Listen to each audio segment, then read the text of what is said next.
This week, we review Invisible Man director Leigh Whannell's latest horror flick, Wolfman. We analyze the potential for Ryan Gosling to star in Deadpool and Wolverine director Shawn Levy's upcoming Star Wars film. And we do a deep dive into the past, present, and future of the Marvel Cinematic Universe. My name is Simon Eady. And I'm Adrian Pinter. Welcome to Split Focus, a film and TV podcast, episode 102.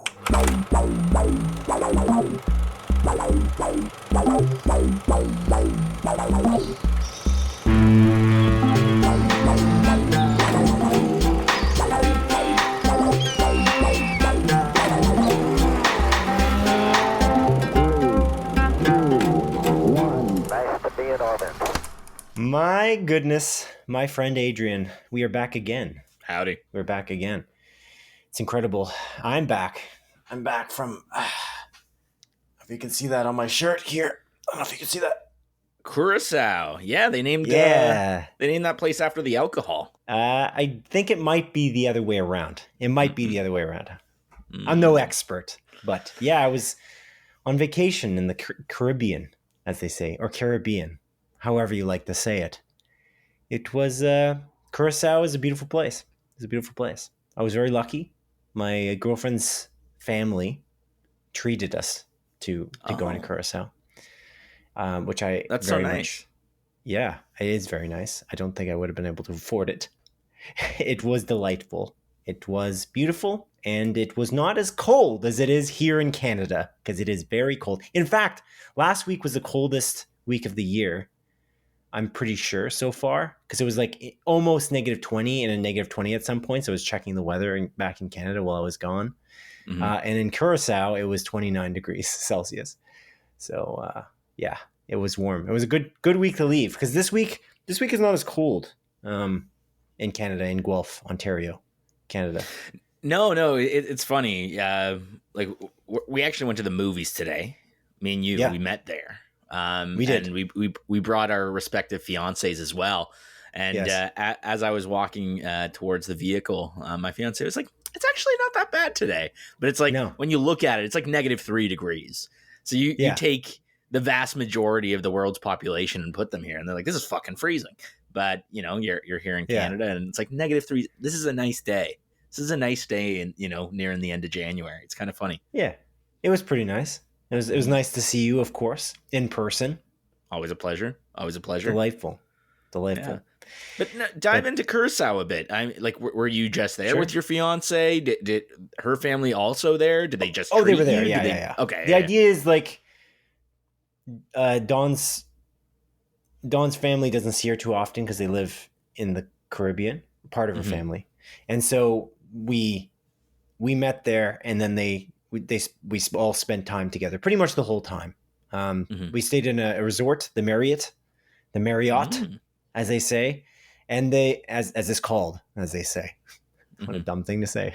But anyway, it was fun. We ate a lot, like so many different restaurants, a lot of seafood specifically, which is, I think, a great thing to eat in the Caribbean, because fish would be in abundance.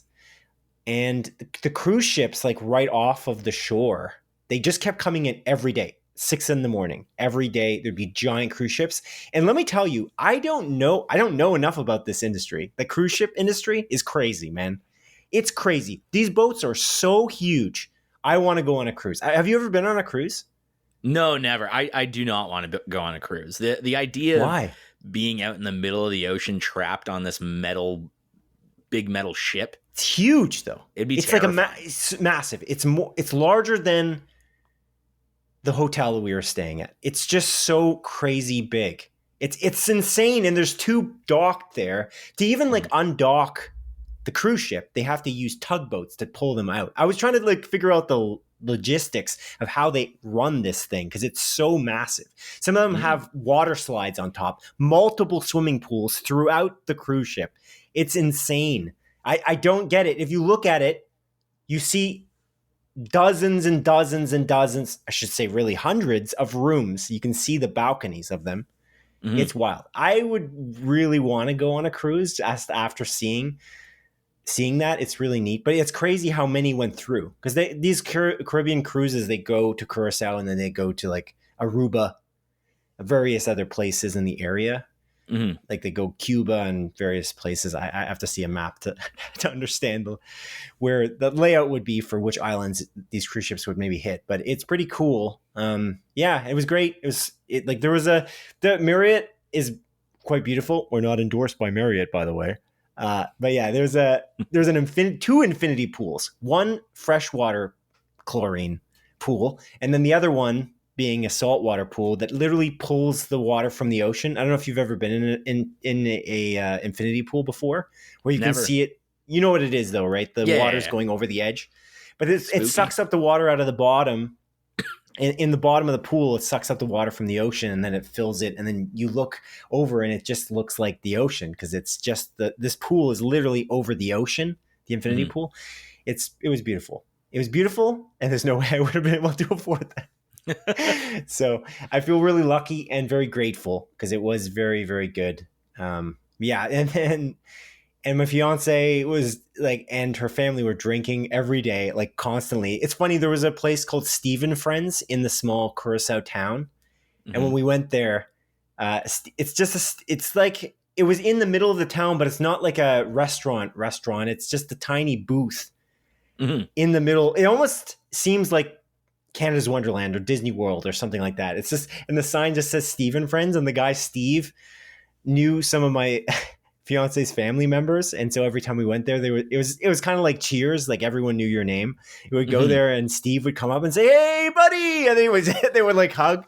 It was, I don't know, we would always have to pass that to go to the various places, so we would always stop there on the way, and then they would get whatever booze and then drink there at the bar, and then we would walk off to the bridge or to the next stop on the way. The town was bumping. I drank from a coconut, literally, with a straw. Oh, that's in awesome. The town. There's this guy like smashing coconuts with a cleaver while there was like live music being played in the town square. It's pretty neat. Overall, it was definitely something I'll remember forever, because there was a lot of different memorable moments. We ate at Steve and Friends too. They served us. What did we eat? Mahi fish, as well as, which was cool. And then there was another one. Oh, barracuda. We had barracuda. I had fried barracuda, like the song. Fish. Yeah, and the fish specifically. I didn't eat a song, but yeah, it was very good. It was very good. And they had a bridge that would light up at night and have multicolored, like kind of like, I don't know. There was like a arches like all the way down the bridge. But the coolest thing about the bridge, I'm mentioning the bridge specifically, not for the arches. The lights isn't that important, but the bridge would move literally side to side. They told me the bridge moved. I'm like, yeah, the bridge moved. Yeah, bridges move. That's fair. Like a drawbridge, not like a drawbridge. It had motors, and it would move side to side to let giant boats and tankers through. It would move, and if you were stuck on the bridge, they would gate it. They had gates that would close really fast whenever a tanker was coming, because they would radio the guy on the bridge. The bridge was basically a boat, and it would just move back and forth. It's a huge bridge that connected two parts of the island. It's just crazy. Moving back and forth. That's cool. We tried to get stuck on the bridge, but we failed. Look, are you mocking me? Is this not interesting to you? No, it's good stuff. It's good stuff. No, it was really fun. I almost feel like I'm bragging now, because it was really great. I enjoyed it. It was awesome. And the last time I went anywhere on a plane to do like a vacation was in 2019, when my fiance's family took us on another trip to London. So I just don't typically go on vacations like that.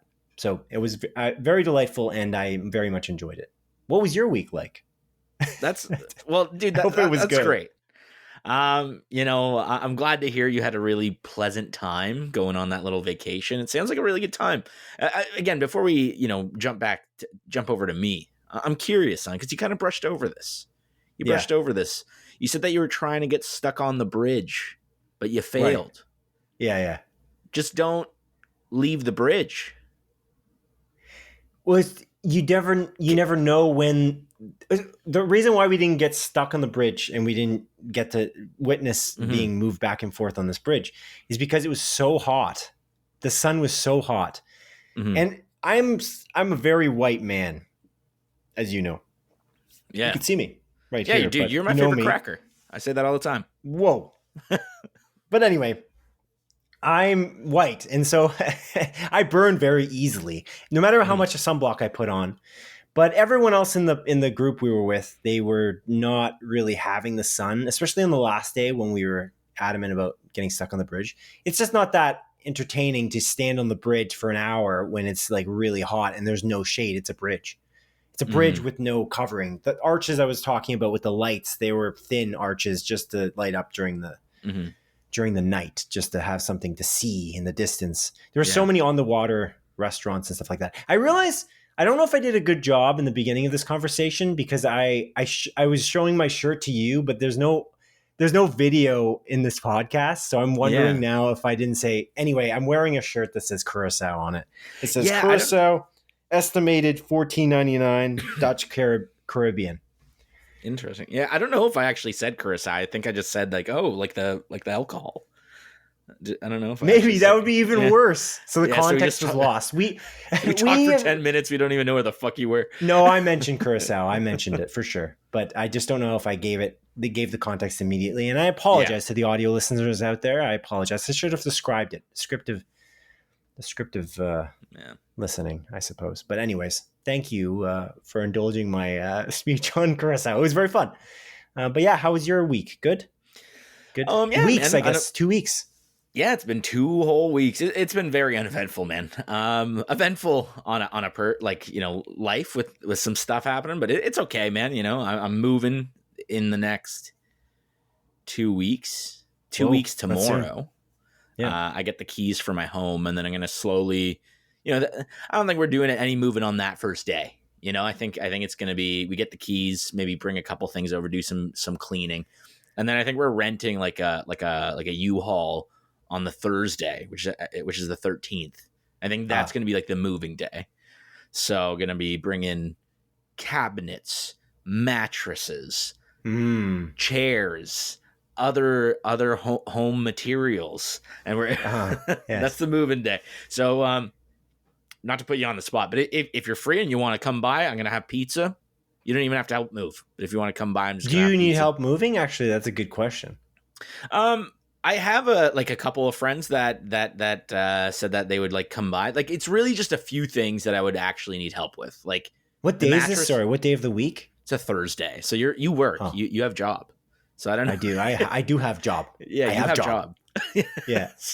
So again, no pressure. But even if everything's moved and you're free that evening, you're more than welcome to come by, have some pizzas, check out my new humble home. It'll be really nice. I'm very excited. Yeah, I'm excited for you. That sounds good. Yeah, and apart from that, I've honestly been playing a lot of VR this past week. Oh, PlayStation VR. PlayStation VR too. I know we don't talk video games much on this podcast. We do occasionally. Yeah, but I played a shit ton of VR over the past week and a bit. Cool. That's great. 20 hours. Which is a lot, because me and you, I don't think it was online. I think it was online, like through PlayStation. You brought up that you've been playing quite a bit of VR. You bought like a VR game, and I was like, man, I had this VR. They did the PlayStation wrap up thing last year, late last year or at the start of this year, and it showed like time played VR. It was 1 hour for me for the entirety of last year. I was like, I paid $700 fucking for this thing like 2 years ago. It's like I got to get some more use out of it. So I was like, I'm gonna sit down. Well, actually, stand up. Put this fucking headset on and play some VR. Play some VR games. So I got really into VR over the last little bit. It was really fun. Sweet. Good way to get myself moving, working out. Any specific game? So I played Synapse. Actually, Synapse. That was well reviewed. Yeah, very fun. It's like super kinetic, like roguelike, going through these levels, shooting people, telekinesising people. It's really good. A game that you actually recommended to me a while ago, I brought back up again. It's that shooting one. Pistol Whip. Yeah. So we've been playing that. John Wick with music. Pretty much. Yeah, that game's really damn fun. And the Matrix. Kind of. And you dodge bullets.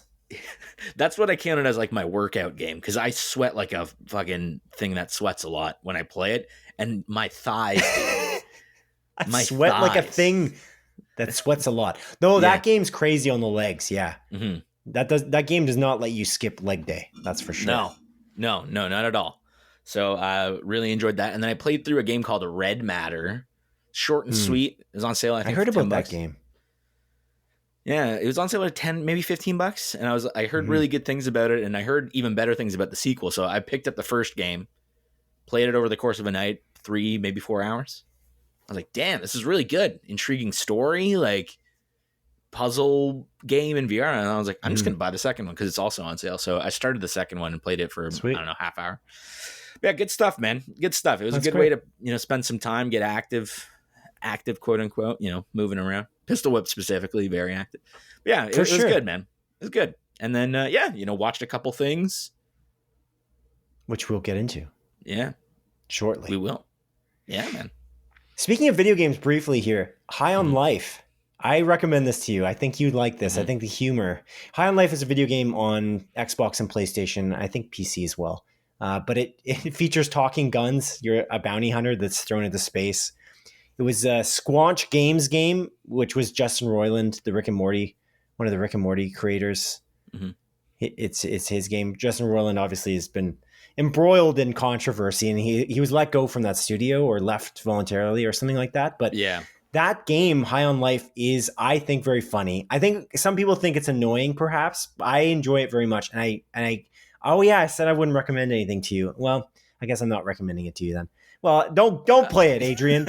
But no, it's really funny. I've been playing that. I've just been finishing up the platinum, and I really like it. Tim Robinson's in it. You knew about that, right?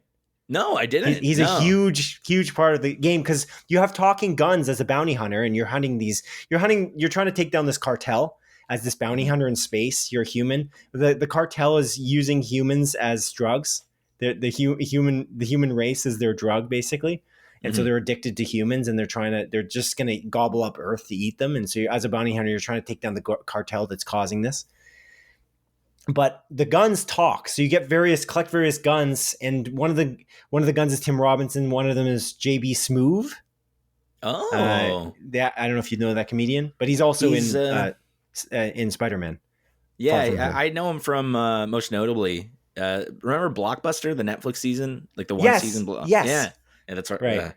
That's where I know that him show from wasn't as good as it could have been. I wish it was better. It was so close. I feel like it was on the cusp of being great. I feel like if a Good Place, a Good Place creator, the Office creator, what's his name? Michael Schur came in and did that show. I feel like it could have been great because he's just so good at workplace comedies. But I don't know. It was just missing the magic that Michael Schur could have brought to it, I feel like. And then it could have been really great and not been canceled after one season. But regardless of that, also Thomas Middleditch is in it from Silicon Valley, among other great things.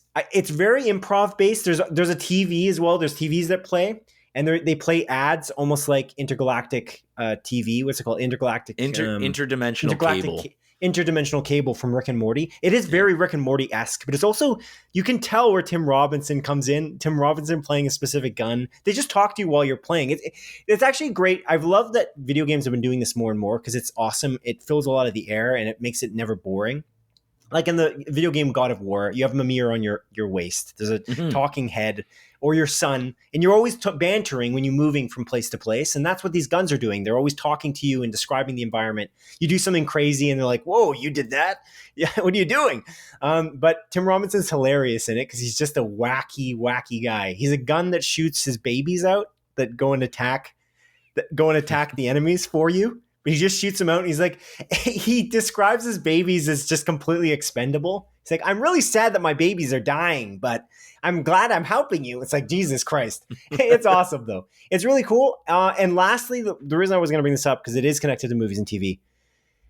There are literally 4 movies that play in the game on the TVs, on one of the TVs in your living room, which is your home base somehow.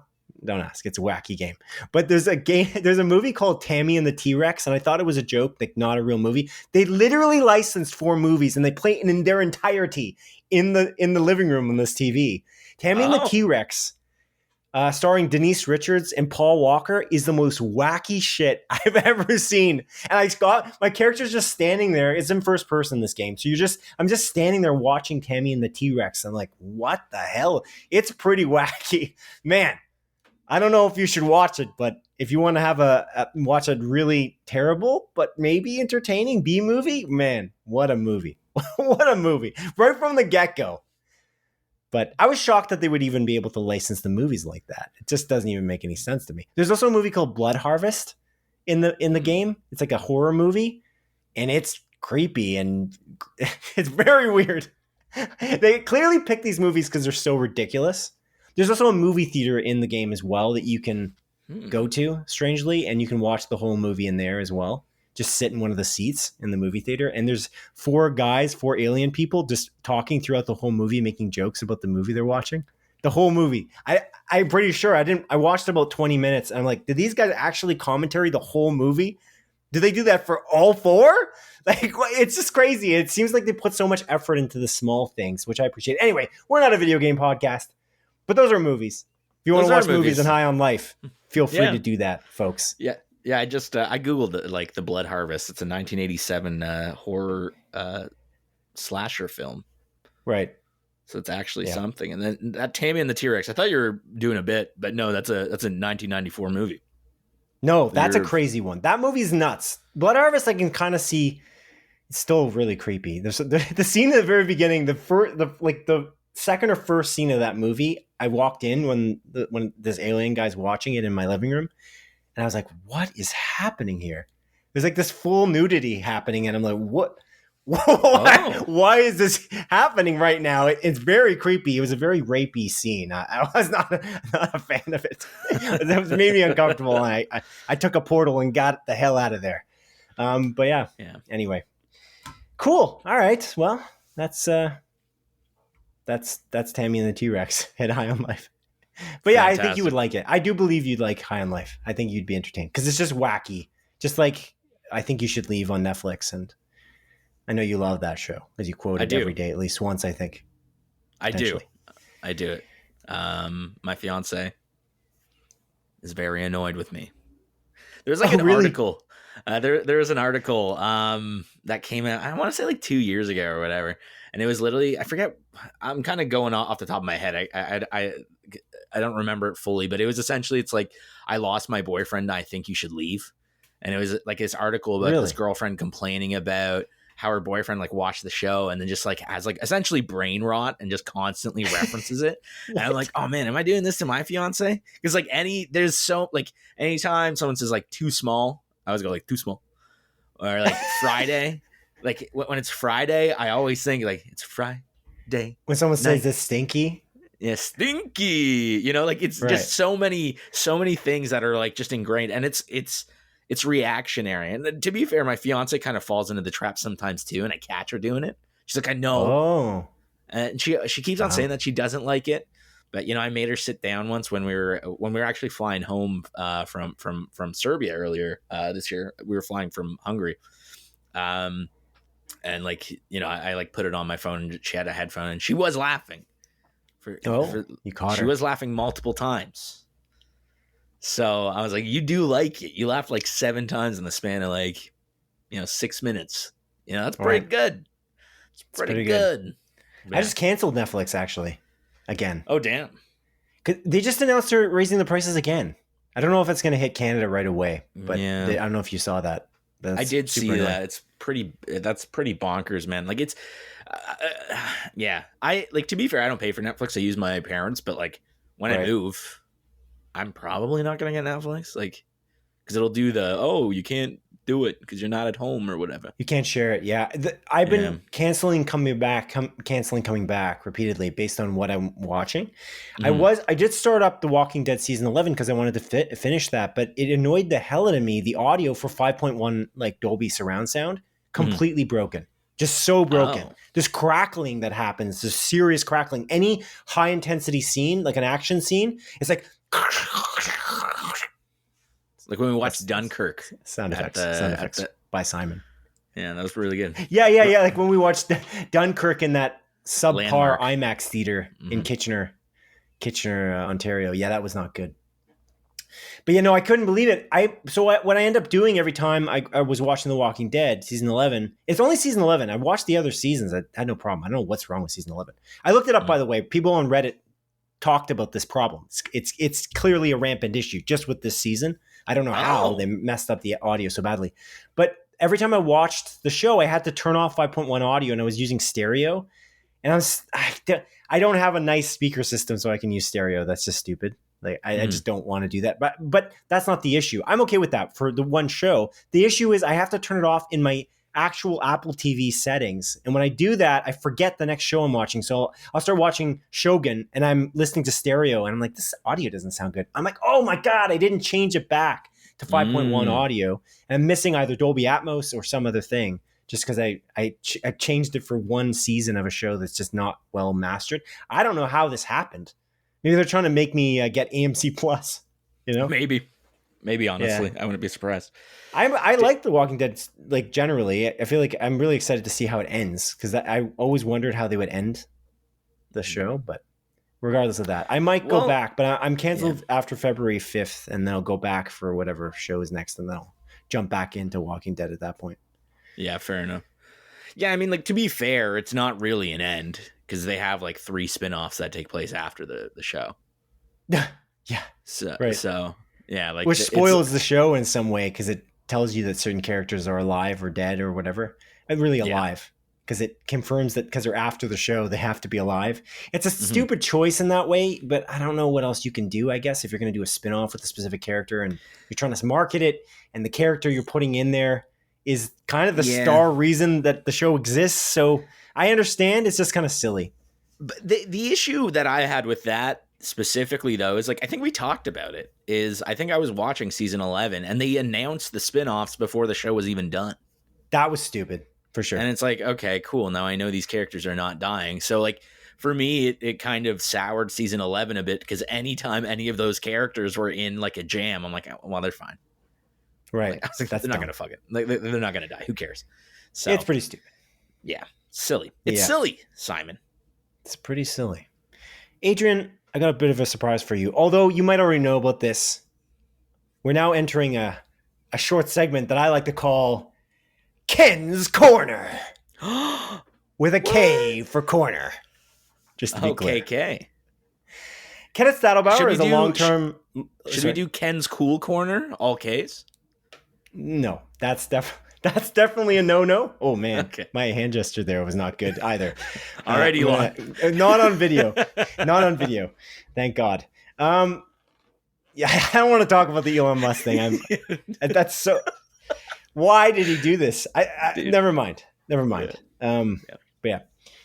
But my hand gesture was a wave, just for the audio listeners out there. Okay, it was a wave, but the combination together with your it was Ken's a Roman salute. It was a Roman salute. No, it was a wave in my case. Regardless of that, Ken's Korner is a segment that will come and go, and it only exists because Kenneth Stadelbauer wrote into us probably for over 80% of our episodes, for episodes 1 to 100 of Split Focus, a film and TV podcast. Mm-hmm. When we started the podcast in 2020 during COVID. Mm-hmm. And so he wrote in again. He didn't email me though. He didn't email our Split Focus, a film and TV podcast email address. He just messaged in the YouTube channel. And I'm happy to read it because I think he wanted me to read it. I think based on how it's written. So here it is. The first segment ever of Ken's Korner on episode 102 of Split Focus, a film and TV podcast. Hello there, he says. Longtime listener, first-time writer with anything but a purple crayon. Glad to see you back. A pleasant alternative to the gatekeepers and overusers of the word woke. I've seen Shogun twice now. It's a major leap over the 1980 adaptation. I share your love for Mike Marino's penguin makeup and, like the two of you, love the Paddington verse. I haven't left my hovel much this year. I think he means 2024. I mean, he could be meaning 2025, but there hasn't been that much year yet. But one movie that touched me in a special place in 2024 was Beetlejuice. Can't wait until the next podcast. E-leg humps to the both of you. Signed, K. As in Ken. That's really nice. I love you, Ken. I hope you're doing well. Indeed. Well, Ken, I'm going to formally invite you to watch Falcon and the Falcon, Captain Falcon and whatever that one was. The one that's coming out. Captain Falcon 1. Captain Falcon and the Hulk that's red. Did you notice that they renamed that movie? It was Captain America A New World Order, and they changed it to Brave New World. Brave New World. Yeah. I thought it was Brave New World, but I definitely realized that it was wrong at some point, but I just didn't understand that. And I just read recently that it was actually just changed. I wonder why they changed it. Yeah, I have no idea. I guess New World Order has like some connotations. Maybe. So that's my only guess. Yeah, they're like, oh, New World Order? Do we really want to, kind of have a name like that? And then, Brave New World, you can't really mistake it for anything other than this world's going to be brave, man. And it's new. New World Order, though, sounds daunting. It's cooler. Ominous. I like that. But anyway, thanks, Ken, for writing in. I appreciate it. And Ken, Adrian asked his question to you. I'm asking, and you can answer however you want, but I'm asking you a question if you want to write in again at any point, and we can continue the segment that I like to call Ken's Corner. But my question to you, Ken, is what is your most anticipated 2025 movies and TV shows? You can just name top 3, like we did last week on our topic of the show. If you're interested. If not, no worries. Ken's Corner can, come and go. It's not a big deal. Did you know that he wrote into us or no? Adrian, I don't know if you saw that. Was it like a YouTube comment or was it like... It was just a YouTube comment. I think I read that YouTube comment. Oh, okay. I could be wrong. Okay. I have this faint memory. It's deep inside. I don't know my memories, Simon, sometimes. Sometimes I'm sitting there and I don't know if my memories are real. What? Yeah. That's deep, but I don't know what you mean also. So I'm not quite sure. So is it just surface? I'm not sure. What do you mean by that? You don't know what your memories are? Sometimes I don't know my memories are. Sometimes I don't know my memories are. Is this like the Berenstain Bears situation? Like, what's it called? Maybe. I don't know. What's it called? The effect? The Mandela effect. Thank you. I was going to look it up, but I was... Yeah. Thank you. Yes, the Mandela effect. Is that what you're talking about or no? Sometimes. Okay, let's move on. Let's get into a few quick bites of film and TV industry news, Adrian. Ted Lasso star and stand-up comedian Nick Mohammed recently posted a video to his social media feeds announcing that he would need to push back his stand-up comedy tour dates due to some filming that he was in the process of completing. During the video, though, Nick waves his hands around while he's talking, much like I do, I guess. I think you make fun of me while I'm talking sometimes on this podcast. I watch you. So I try not to get distracted by your mocking. But he just so happens to be waving around a picture. It was a believe sign from the show Ted Lasso from the first 3 seasons. And so many people online believe that this means that in some capacity Ted Lasso would return. Adrian, I know you saw this because I sent this to you as a message. Oh, by the way, I'll mention this. I actually screen recorded. I hope they don't remove this feature somehow, but I screen recorded X/Twitter video from Nick Mohammed because I could not click the link. I don't go on Twitter anymore. I don't have the app on my phone.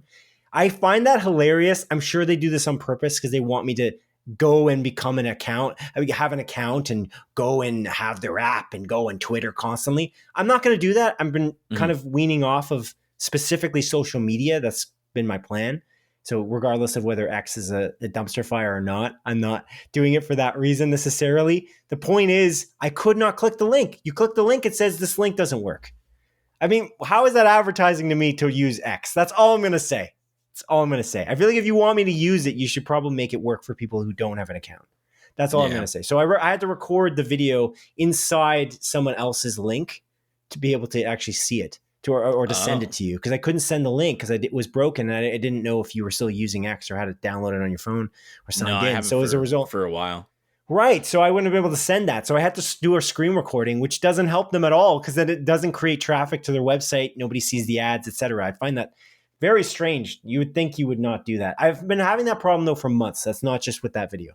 I cannot click certain links. I click a link. Sometimes it works. Sometimes it does not. I don't know if it's a server on Twitter issue. Specifically. Yes. If I click the link, because it was in an article, I think on Deadline or somewhere else, a publication Deadline. I clicked it and then it sends me to Twitter. So I could get the share, so I could share specifically the actual clip.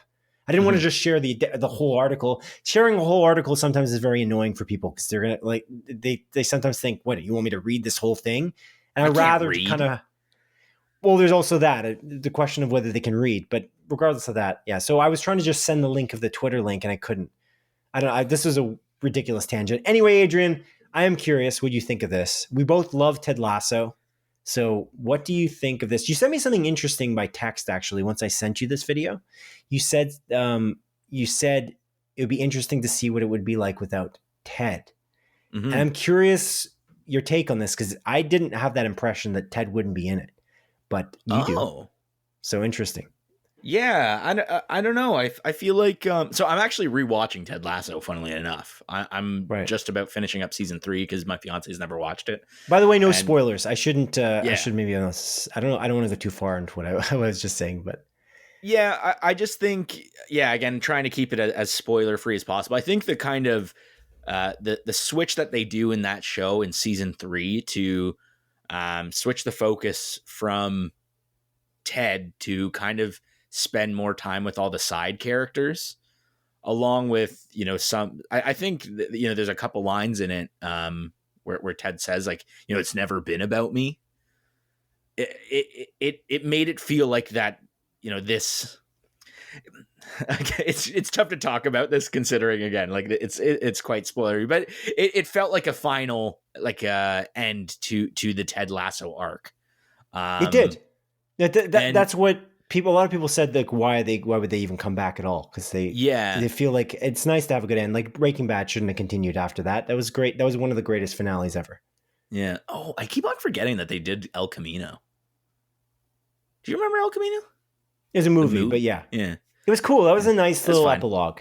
It reminded me of the epilogue in Red Dead Redemption 2 or something. Mm-hmm. Yeah. And so I don't know. I always had the feeling that, it's like Ted's not coming back for the 4th season. And I remember when they were kind of talking about the possibility of coming out with a season 4, I feel like that was the general sentiment online, is that like, oh, like Ted's not going to be in season 4, at least not as a main character. Because they spent, again, pretty much the entirety of season 3 building up all the other characters a little bit more, focusing on characters like Isaac and Colin, who were kind of tertiary characters throughout the first 2 seasons, but actually, having dedicated episodes for those characters and stuff like that. So, I don't know. I'm curious if he is going to be in it. If anything, I think it's going to be like brief, small cameos, but again, not be kind of the focus point and focus on the additional cast, kind of moving forward. That's what I took from it. You disagree though? I'm actually kind of surprised. So I disagree if the rumors are true and it's Ted Lasso season 4. If it's Ted Lasso season 4, in some way, Ted Lasso will be in it. There's also, Bill Lawrence was saying at some point, he said in an interview that this whole thing is contingent on Jason Sudeikis, who plays Ted Lasso. And so he is the writer though, and the producer, and the kind of the bread and butter of the show in some way. Mm-hmm. But you're right. At the end of the season 3, there's potential. I think it could potentially go either way in some way, but I feel like they did close off his story fairly well. And that was supposed to be the end of the show. Mm-hmm. So if you haven't watched Ted Lasso out there, I recommend you watch it, even if season 4 or whatever this is going to be isn't good. But I don't think that's possible for this not to be good. So whatever Jason Sudeikis would actually do here to come back to London to film this again, or wherever they're filming in the UK, I think this will be good. I don't think Sudeikis Lawrence and Brett Goldstein would come back to create this show if they didn't figure that it would be good. That's one thing. I saw a lot of comments online. I mean, what's the point of reading those, I guess? But it's just it's so consistently negative online, dude. Everyone complains about everything. Like, it's always like, you're never going to win. You're never going to go anywhere where it's purely positive. Everyone's going to be like, why are they doing this? Everything's a remake. Right. But they were talking about them not doing it because they felt like, what's the point of coming back for season 4 when season 3 was such a good ending? And I get that perspective. Some of the posts were nuanced, actually, believe it or not. Sometimes the internet will surprise you with nuance. But in this case, some of the comments were nuanced and some of them were very negative. Like, don't come back. It's terrible. It's going to be bad. Just like, I don't know, name another movie that came back as a sequel. Well, even like I think a lot of people think season 3 of Ted Lasso is not particularly great. Like I think the general consensus is that it is the worst. I love it. Oh my god, yeah. I love that season. Yeah, it's a great. Longer season though. It's different in the way they shot it because it's much longer episodes. I really like it. You didn't like it? No, I still really like it. I do agree that it is the worst of the 3. Because again, like I think it shifts the focus a little bit more, and the episodes go from a typical 30 to 40 minute runtime to 50 Random. To 70 minutes, right? Like they're much longer. I think there's a couple episodes at the start that are like in the 45 range, but every other episode is like over an hour, or very close to it. So, and I think because of that, the season 3 of that show loses a little bit of its focus, and it's not as feel good as the first 2 seasons are. I think because they have to spread it out a little bit. Because again, Ted's the focal point in those first 2 seasons, and he's this like positive ray of sunshine, and you always want to root for him. And again, the people around him, rely on him in a lot of ways. Whereas season 3, again, we're following more independent stories with these characters that weren't as shining beacons of hope.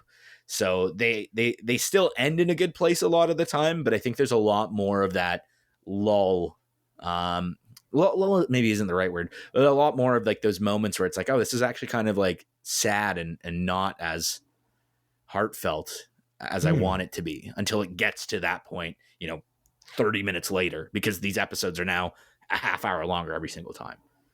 I don't know. So, I like them being longer because they felt like they told good stories. Like they didn't feel forcing the timeline. Like it didn't feel like they were just making them 50 minutes or an hour because they wanted to just create more. It just for the sake of it, or have people watch more Apple TV Plus or something like that. It did feel necessary. I did like it. There was that road trip.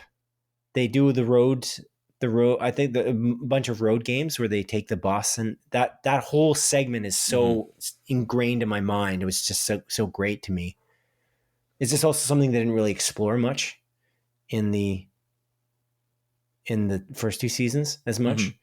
So I don't know. I really liked it. I don't know how I would even rank the seasons. I watched them all 3 together before season 3. Just before I started watching season 3, I watched season 1 and 2.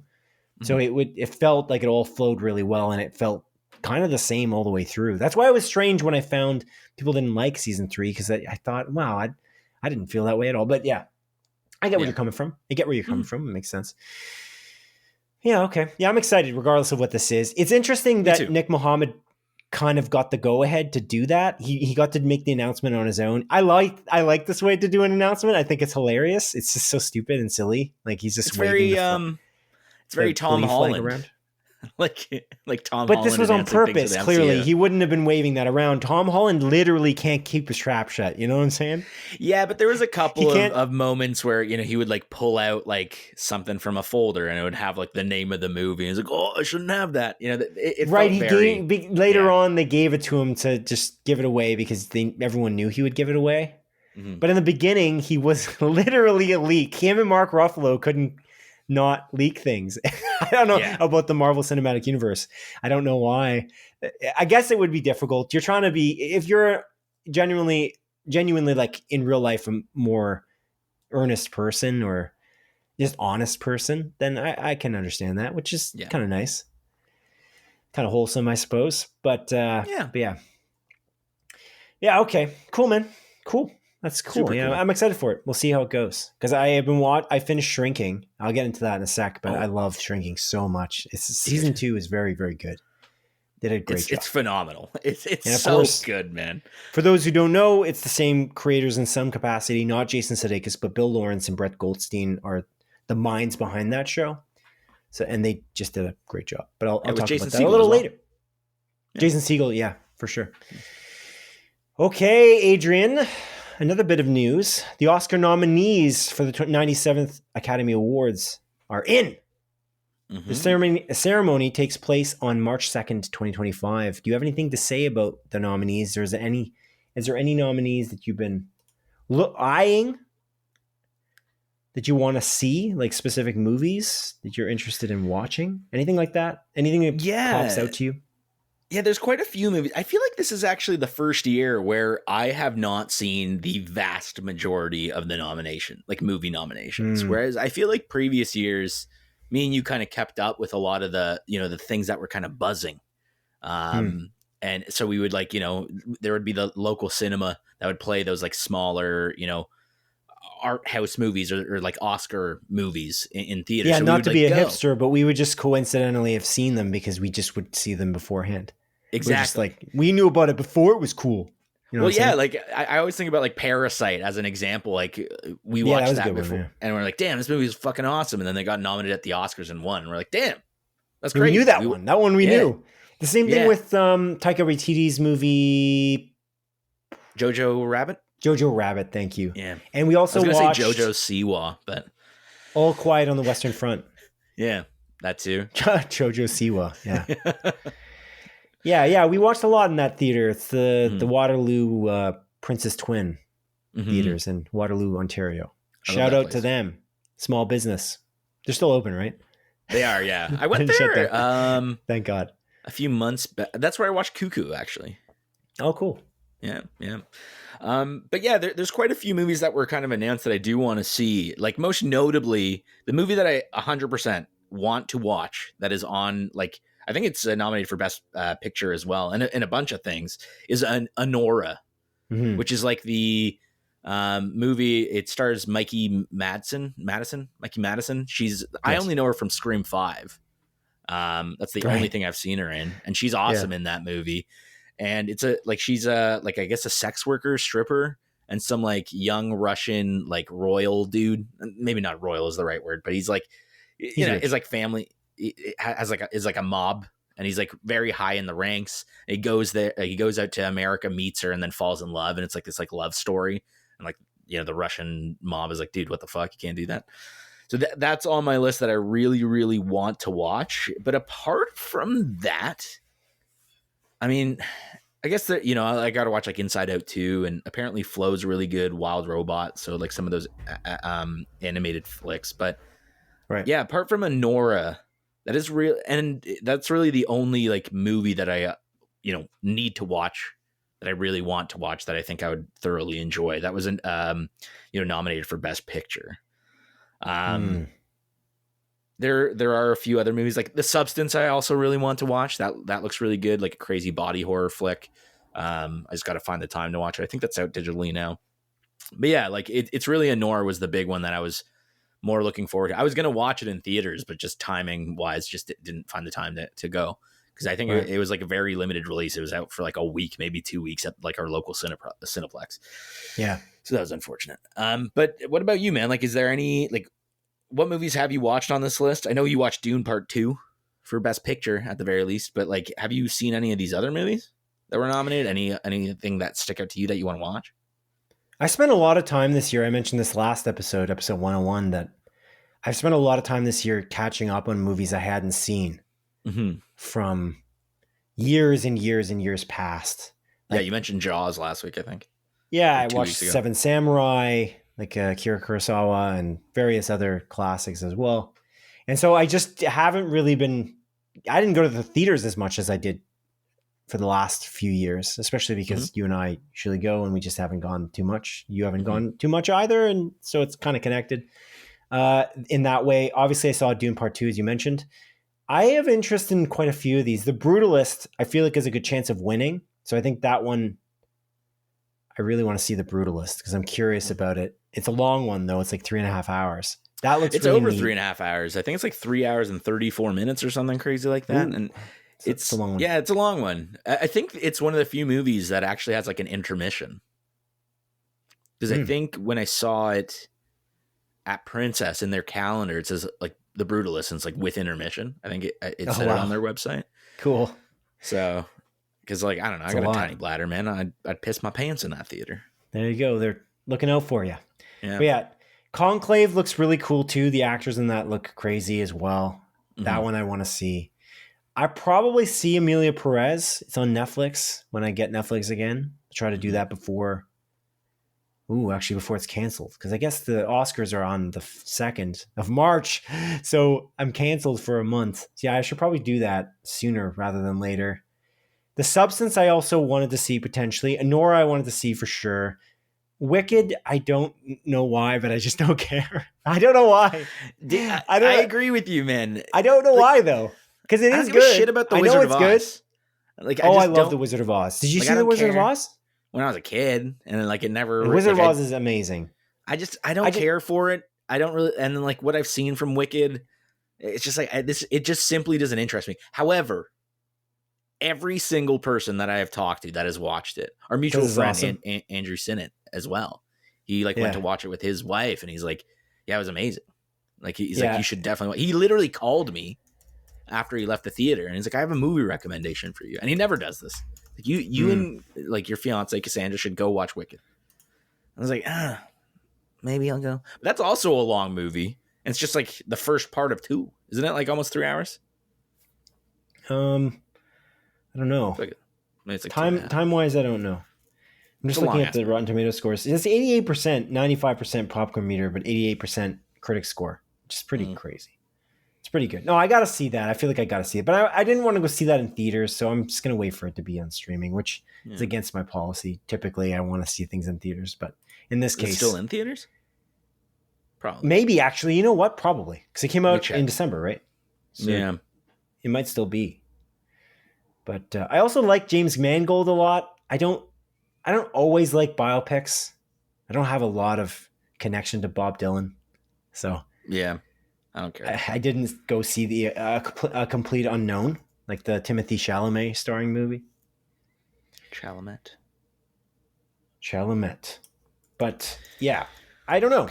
I think most of these movies I'd probably see at some point. I just don't know whether I'll find the time to watch all 10 of the movies. Wicked's still in theaters. It's 2 hours and 40 minutes. It's still in theaters, playing in Kitchener and Waterloo and Cambridge, not in Guelph. I'm sure it will be great. I think there's also some weird stuff that was on the press tour. I don't know if you noticed that. With like the Ariana Grande and Cynthia Erivo, they were like crying a lot for some reason on the press tour. I'm like, why is this so dramatic? I don't understand. This is a musical about Wizard of Oz. Like, why are you crying in every interview? They're probably. I couldn't understand that. They're probably just like on some intense drugs and just like getting very into it. I don't know. They looked high as a kite, man. I don't know. Oh, you watched some of the interviews? Yeah. Maybe they're just weird people. Like, I don't know. I've never met either of them, but like, they just like, no, you are so amazing. You are so special. It's too much. It was too much. It actually put me off the movie. That's the crazy thing is the press tour did the opposite effect for me, but it obviously didn't do that for everyone else because it made a lot of money, and it was one of the I think the top blockbusters of the year. In terms of box office specifically. Yeah, probably top. Oh, the other one I want to see for sure, A Real Pain, because Kieran Culkin's really great. And what's his name? Jesse Eisenberg. I'm losing all my names to you. Yes, thank you. You're helping with the names quite a bit. Speaking of not remembering things, of memory issues. Yeah, Jesse Eisenberg directed that too. So that's really neat. So that one I want to see too. There's just too many movies now though, because I didn't keep up with them throughout the year like we normally do, as you mentioned. So I am interested. I will try to get done at least half of these films. I'll watch probably at least half of them.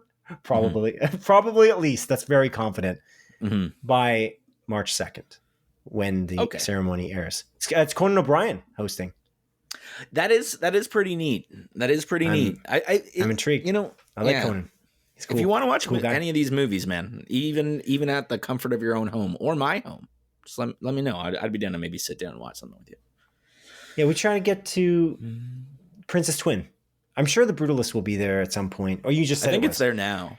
And then maybe a complete unknown. I think is just probably in theaters. If you have interest in seeing that, I don't know. I'm a busy guy, and my job is so social that I put off social things too often, for better or for worse, I suppose.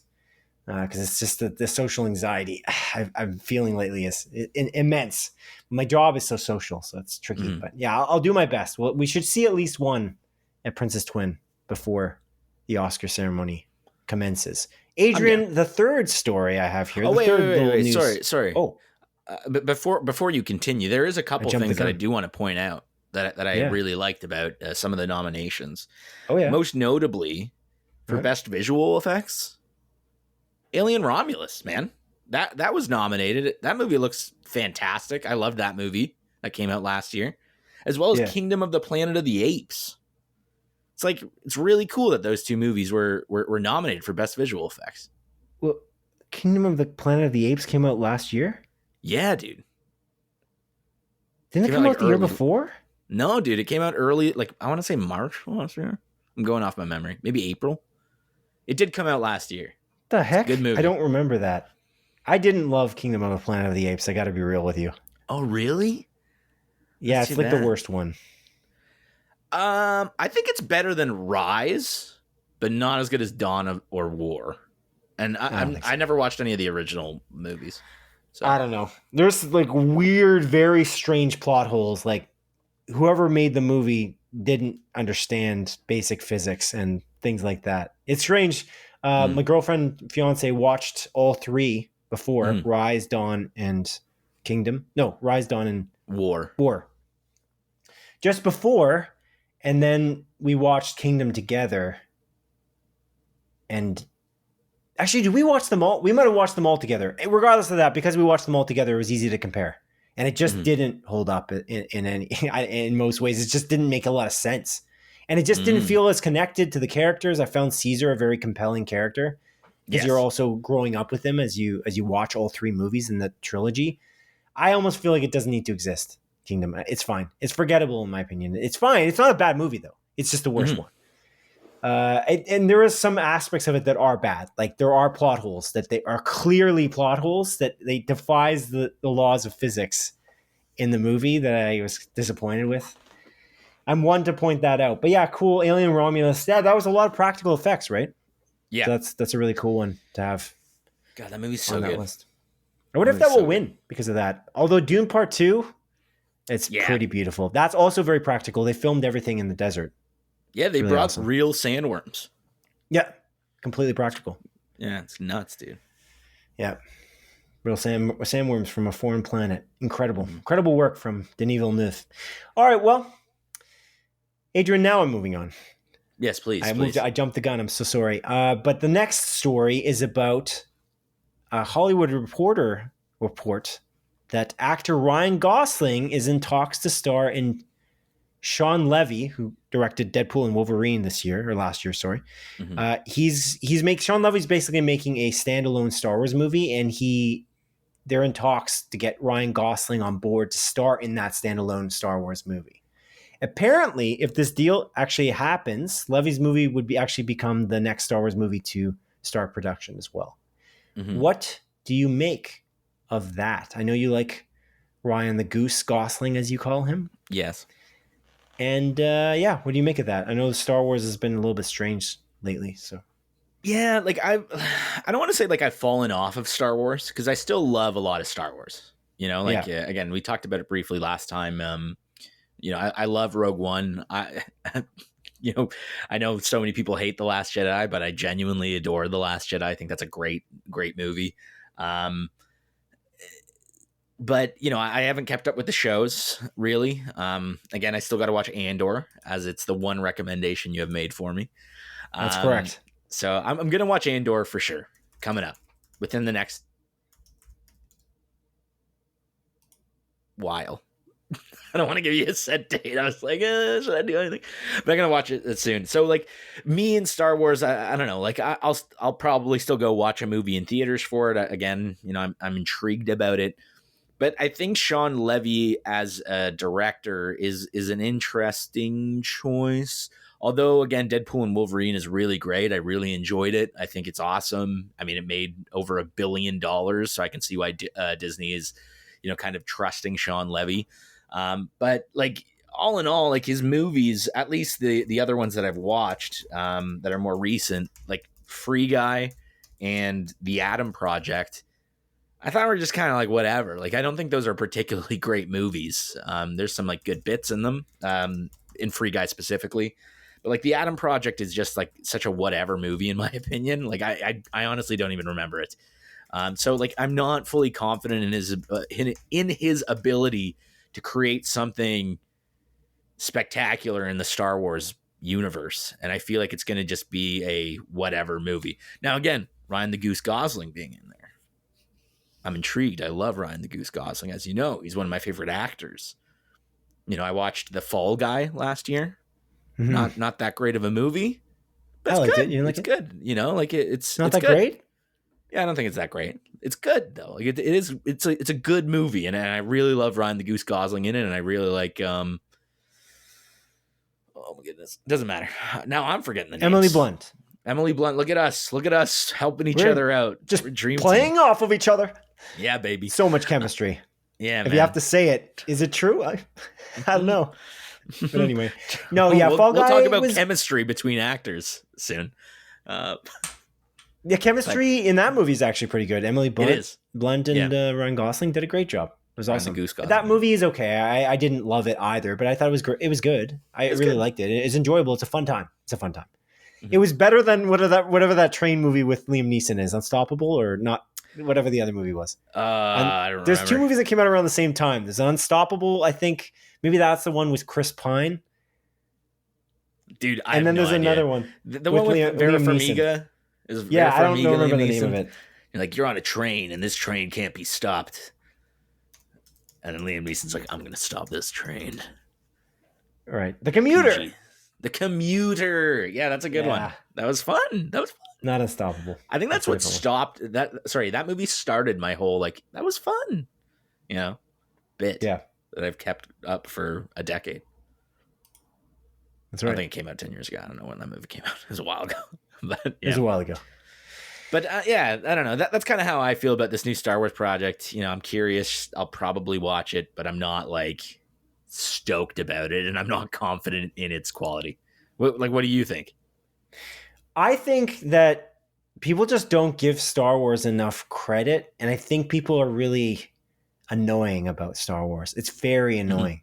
Mm-hmm. I find it so annoying. I talked about this on episode 101. I like The Acolyte. I think it's good. Do I think it's amazing? No. Do I think it was good, and I think it deserves a second season, and I think they had a lot of intriguing ideas. It was very unique as well. And that's where I feel like this movie could really succeed. Because Shawn Levy describes it as a standalone movie, one that he describes as something he doesn't want to tread on the same water as other Star Wars properties. I appreciate that. He also talked about timeline and not necessarily wanting to be in the same timeline as a Skywalker saga. I also like that. So that's cool.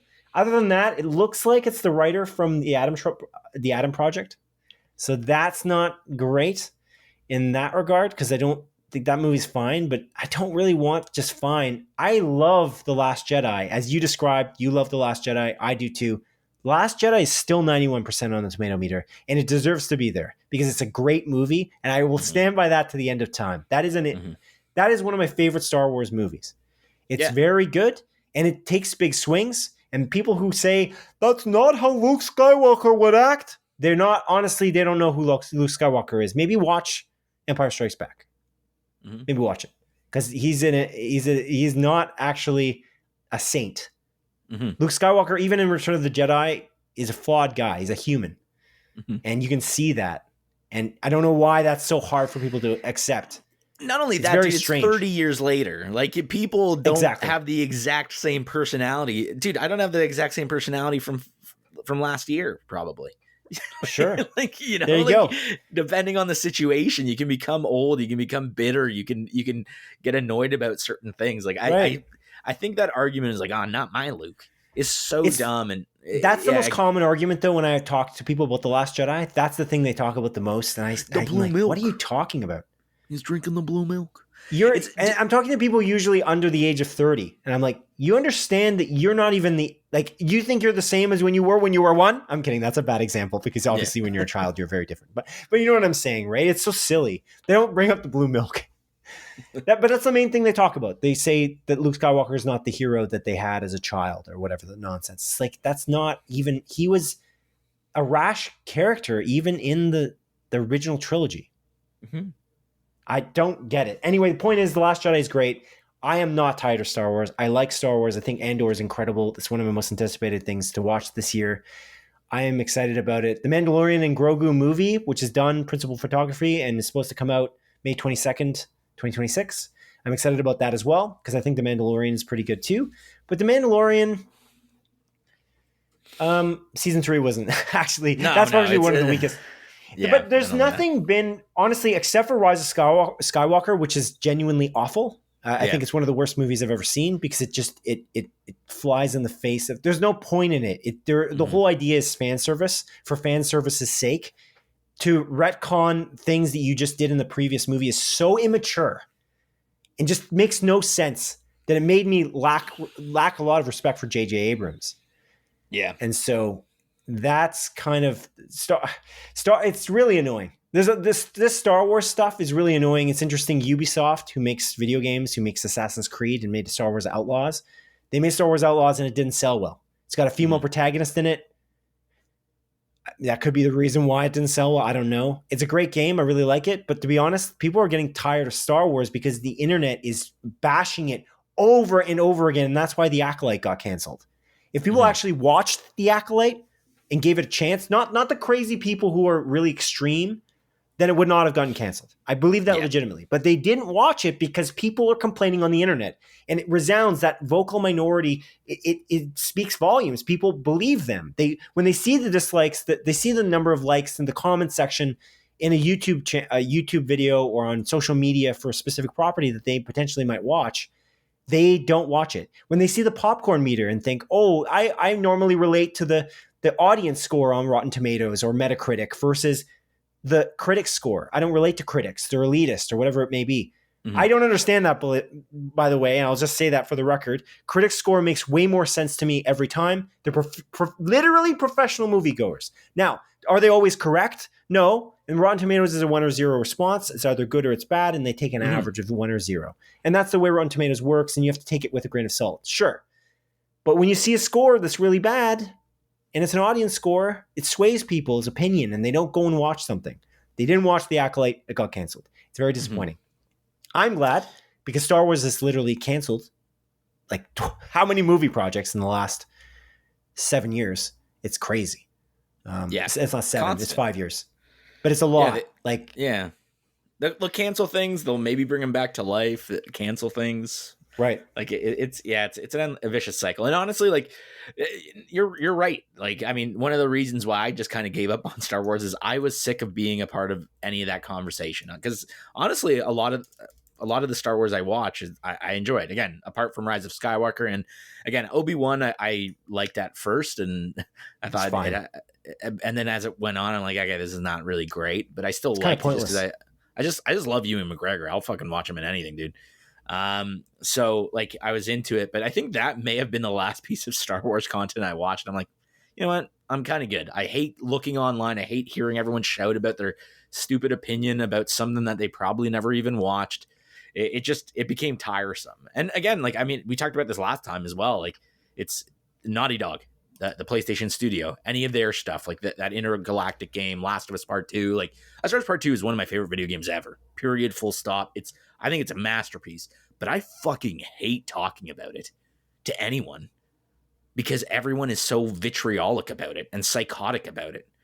It's extremism. Crazy, and those are the people who want to talk about it a lot. They are very passionate about their views, which is frustrating because I feel like the vast majority of people who actually played the game really do like it. That's the thing. from like me fielding the audience, and I work in a retail adjacent position and talk about video games. Probably that's kind of my job. So I'm walking around and talking to people. People talk to me all the time, just loosely say The Last of Us is great. And those are the average Joes, but the people who are really passionate about it, they're just really angry, and it's really annoying. Yeah. And there are passionate people who like it too, but they're just not the people to yell, scream at you about how bad it is. And to be fair, like I know people that have played the game and do not like it, but I just disagree with a lot of their opinions on it, because it's always like the same couple talking points. Like, this character wouldn't have similar to the Last Jedi, actually, funnily enough. It's like they go like, that character that I know that I love would not have done this. And it's like, but you know what's similar about that in terms of Star Wars connecting to The Last of Us, if you think about it, is both of those properties, they have existing pieces, existing prequels, I should say, or I could say. Like The Last of Us has The Last of Us Part 1, which is regarded by many as one of the greatest games to ever be made. It was initially called The Last of Us. Now it's called Part 1 for the PS5 release. But that's kind of an interesting idea. Star Wars is so beloved by many. It's like how when the prequels came out, they hated George Lucas's prequel movies. And now a lot of people actually like the prequels. Some people who grew up with the prequels actually like it better than the original trilogy. That is not me. Although I probably, I guess, grew up with the prequels in a way. I feel like the original trilogy by far is better. I don't like the sequels because they're pandering. They're silly, they're chintzy, and they take away from the rest of the trilogy as opposed to adding. They're not adding anything, they're removing from The Last Jedi. And that's so stupid and immature way to make it. But I think that's maybe part of the problem, though. If you look at The Last of Us, people they love certain characters so much in The Last of Us Part 1 that when they got to The Last of Us Part 2 and these specific characters that they love do certain things that they may not want them to do, that bothers them. And it's like, you want this to be fan service. You want this to do exactly what you want. Why don't you just write a fan novel? You make your own video game called whatever, Joel's favorite food, or whatever you want to do. Joel playing the guitar for 24 hours straight. I don't know what you want to do, but that's not what I want. I want compelling narratives and interesting, thought-provoking, fantastic stories that I love bold choices as well, right? Like, like I think that the choices made in The Last of Us Part 2 were so crazy. Like, I'd never in a million years expected it. And the way that story goes is I love it. I think it's a beautiful game, start to finish. And again, not to get too off track, but yeah, it's I think the issue with a lot of people, I mean, like so many people online, is that they hold on to this one, maybe 2, 3 minor parts of a story and act like that is the entire thing. That too, yeah, that's a good point. Right? So it's like, again, I talked to some people that talk about Last of Us Part 2 negatively, and again, I try not to as much as I can because it drives me fucking insane, because I just vehemently disagree with their points. But it's always 1 or 2 or 3 points that they gleam onto, and it's like, this game is a 30-hour experience, and you're referring to 5 minutes. Yeah. And it's like, how did this 5 minutes outweigh the other 29 hours of brilliant storytelling? It just, anyways. Again, I could talk about this for a while. And it's the same thing with The Last Jedi, right? It's like, people did not like that. It's like, Luke threw the fucking lightsaber over the cliff. He wouldn't do that. And then it's like, from that point on, that movie's a bad movie. It's unbelievable. A woman made a decision? That's unbelievable. Yeah. God, man, it's fucking stupid, so frustrating. Dude. It's so frustrating. Stupid, dude. It drives me up the wall. I don't know. And there's also this mob mentality aspect of people being pulled in almost like a snowball going down the hill, and it collects people on the way down. There's a lot of people who actually potentially, we have a specific story about this, but I'm sure it's happened to many other people. It just collects people, this passion of this hate, and then they make these points largely and loudly online, and then they somehow get sucked into this idea that it's also a bad movie for them, even though when they saw the movie initially, some of these people, they actually liked it. They enjoyed it quite a bit. We have a story of one of our friends when we watched the movie in theaters, that we came out of the theater and we all pretty much liked it in the group, and then we go home and a few weeks later we hear that they actually, some of these individuals, this one individual in particular, didn't like it after. And it was weird because it's like, wait, you said you liked it when we watched it. What changed your mind? You watched the online discourse. You saw what other people liked, and there's like a mob mentality aspect of wanting to belong in that in-group or whatever it may be that causes that. I'm not sure how that happens necessarily. But I felt like the theater, by the way, largely liked The Last Jedi. I saw it twice in theaters. And the crazy thing is the gasps in that movie reminded me a lot of Avengers Endgame. There's these moments where you're like, whoa, people really are enthralled by this. They're thrilled by it. They're captivated, which was really neat at the time. Yeah. But yeah. Yeah, it's funny about The Last Jedi specifically, because I remember leaving that theater, and again, everyone was pretty high on it. And you, funnily enough, were probably the most down on it. Not like actually down, but I remember, like, I just don't know where this is going to go. Yeah, it was to be fair, but the creators didn't fucking know where it went. Yeah, right. but my thought at the time, if I recall correctly, I came out and I was like, that was really good, but like, what do you do? This is a trilogy. Like, how do you go? Like, I'm worried about what they can do from here. It was so, and I think everyone was so high on it too that it was so funny. It's just so crazy that I leave and I think about it and I'm like, yeah, these moments were huge and they were amazing and it subverted expectations in really great ways. Ryan Johnson, the director and writer, who is great, by the way, in every movie he's made. I love Ryan Johnson's work largely. If you haven't watched like the Glass Onion, Knives Out, or Glass Onion. Yeah. It's great. I love Looper. I think Looper's great too. Mm-hmm. A little bit of a plot hole I like his movie, work, but it's fun. You didn't love it? No, I really like Looper. There is a plot hole in that movie. Yeah, I know. A pretty glaring one, but it's like, it's really good up until this point. I'm plugging in it. Who cares? Yeah, there were a few moments in The Last Jedi I didn't love, but largely the movie's great. Like, it's just a good movie overall. And so it's so crazy how people get swept into the culture wars. If the internet didn't exist, you know what I mean? It's an interesting, it wasn't really a culture war with The Last Jedi. It's hard to really describe how people got, I guess they got swept into it because they love their childhood Luke Skywalker. I feel like that's the main reason it has the discourse that it has. Yeah, like I feel like a lot of things now is it's the woke fucking mentality. Everything's woke. Crazy, yeah. Black woman, black person, woman, Asian, protagonist, whatever, any race that isn't a white dude, it's like it's immediately woke. And I feel like The Last Jedi, I think that was like the seed, because that's not what people were really complaining about. They were being like, Jurassic Park lady, a woman making a decision, like this is, like it's a little woke, but whatever. But that wasn't the focus. It was the focus on Luke Skywalker. And as time has gone on, I feel like when you hear about that movie now, it's woke. Like, and it's like, dude, what does that word mean, man? I don't want to talk about it. It drives me fucking mad, dude. It's meaningless. Yeah, it would be nice if you swear as much. Like, I'm getting you're doing a good job. I think I swore more than you on this podcast with episode 101 and 102. It's interesting when you look at the aspects of it's just crazy. It's meaningless. It would be nice if people could just watch something and enjoy it for what it is instead of making it into a political thing. I find that, I don't know if we said this on 101 when we talked about how we're trying to be more nuanced, or at least I am trying to be more nuanced. And I think we already have a more nuanced conversation in the first 100 episodes of our podcast, We'll Focus. Mm-hmm. But I think if people could just look at something as art and not add their own politics to it, they'd maybe be happier and not get so crazy. Because I don't think a lot of things are actually political and are making political statements. There could be political movements in specific characters' minds, because each character's, if written well, is written well enough that they actually have a political mindset because they're each a character.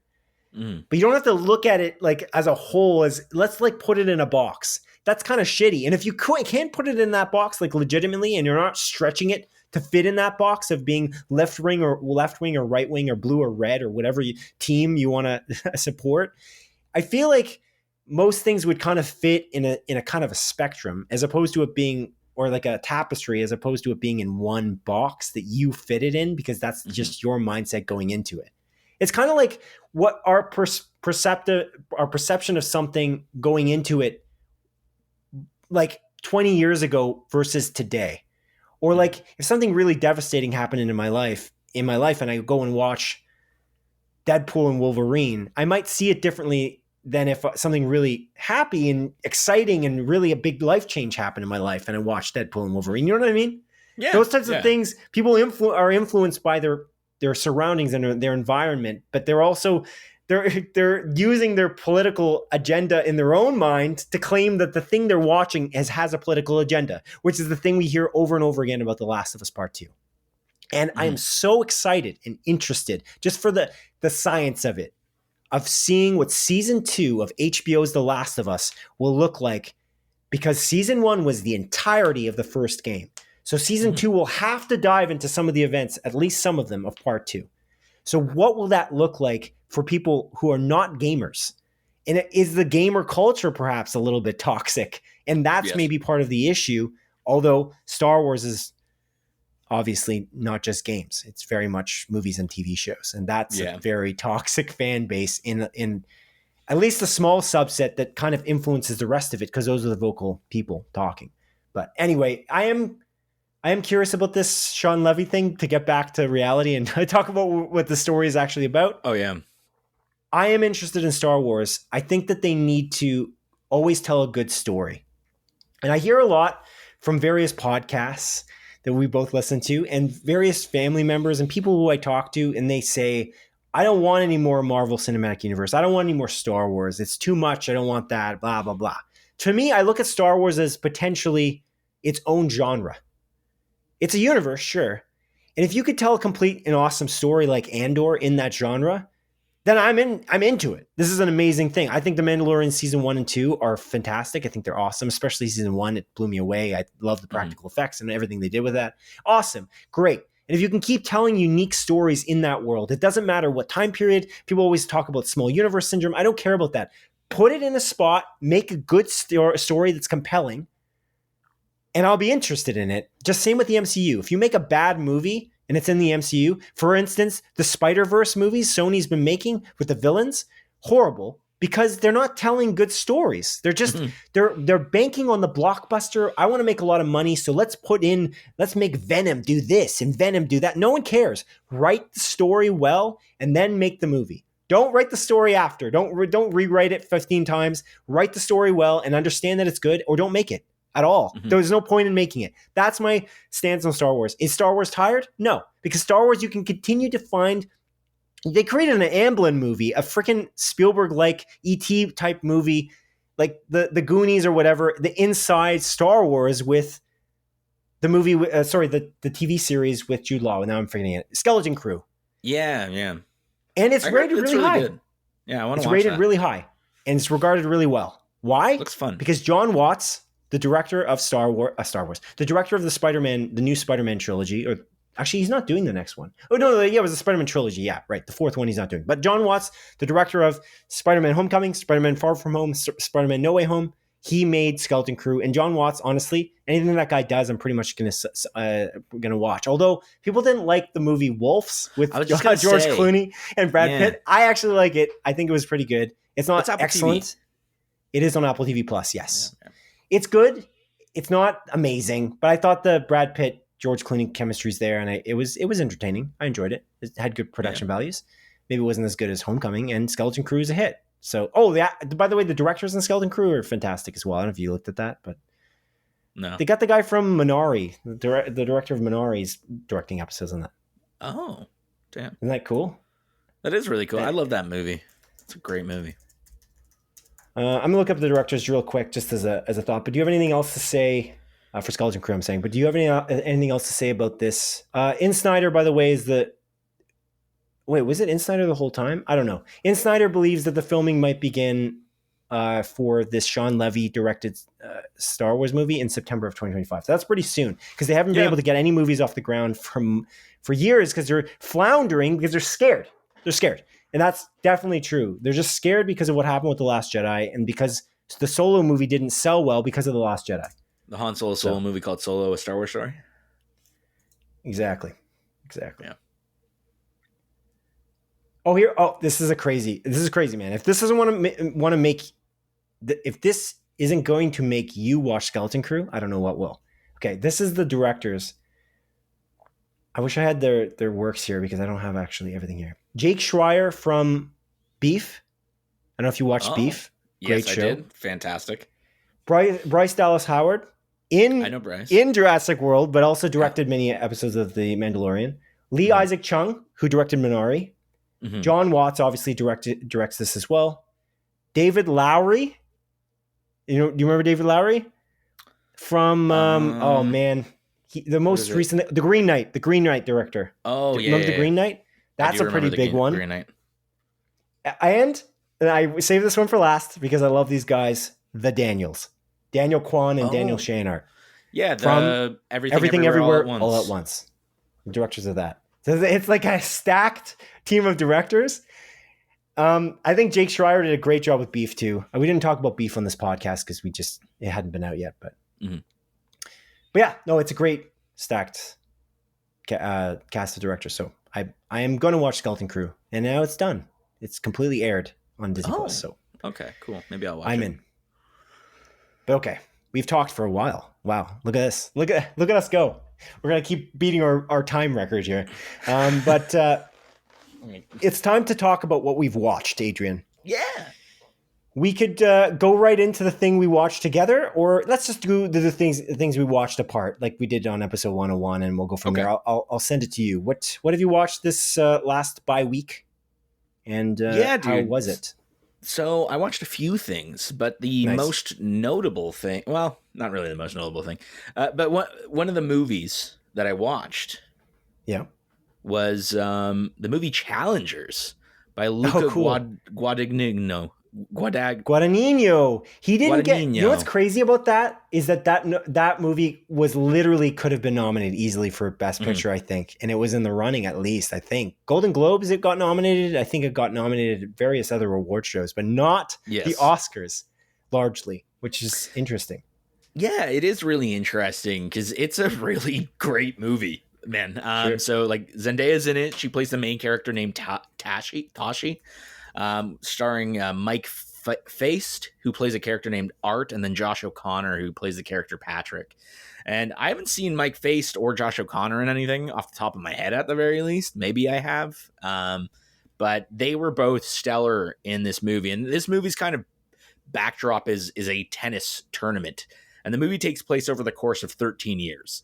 So you're in, I think 2019 is when the modern time of the movie takes place. And it's like, Art, who's played by Mike Feist, and Zendaya, who's his coach, are at a tennis tournament, and he is playing against his old friend Patrick.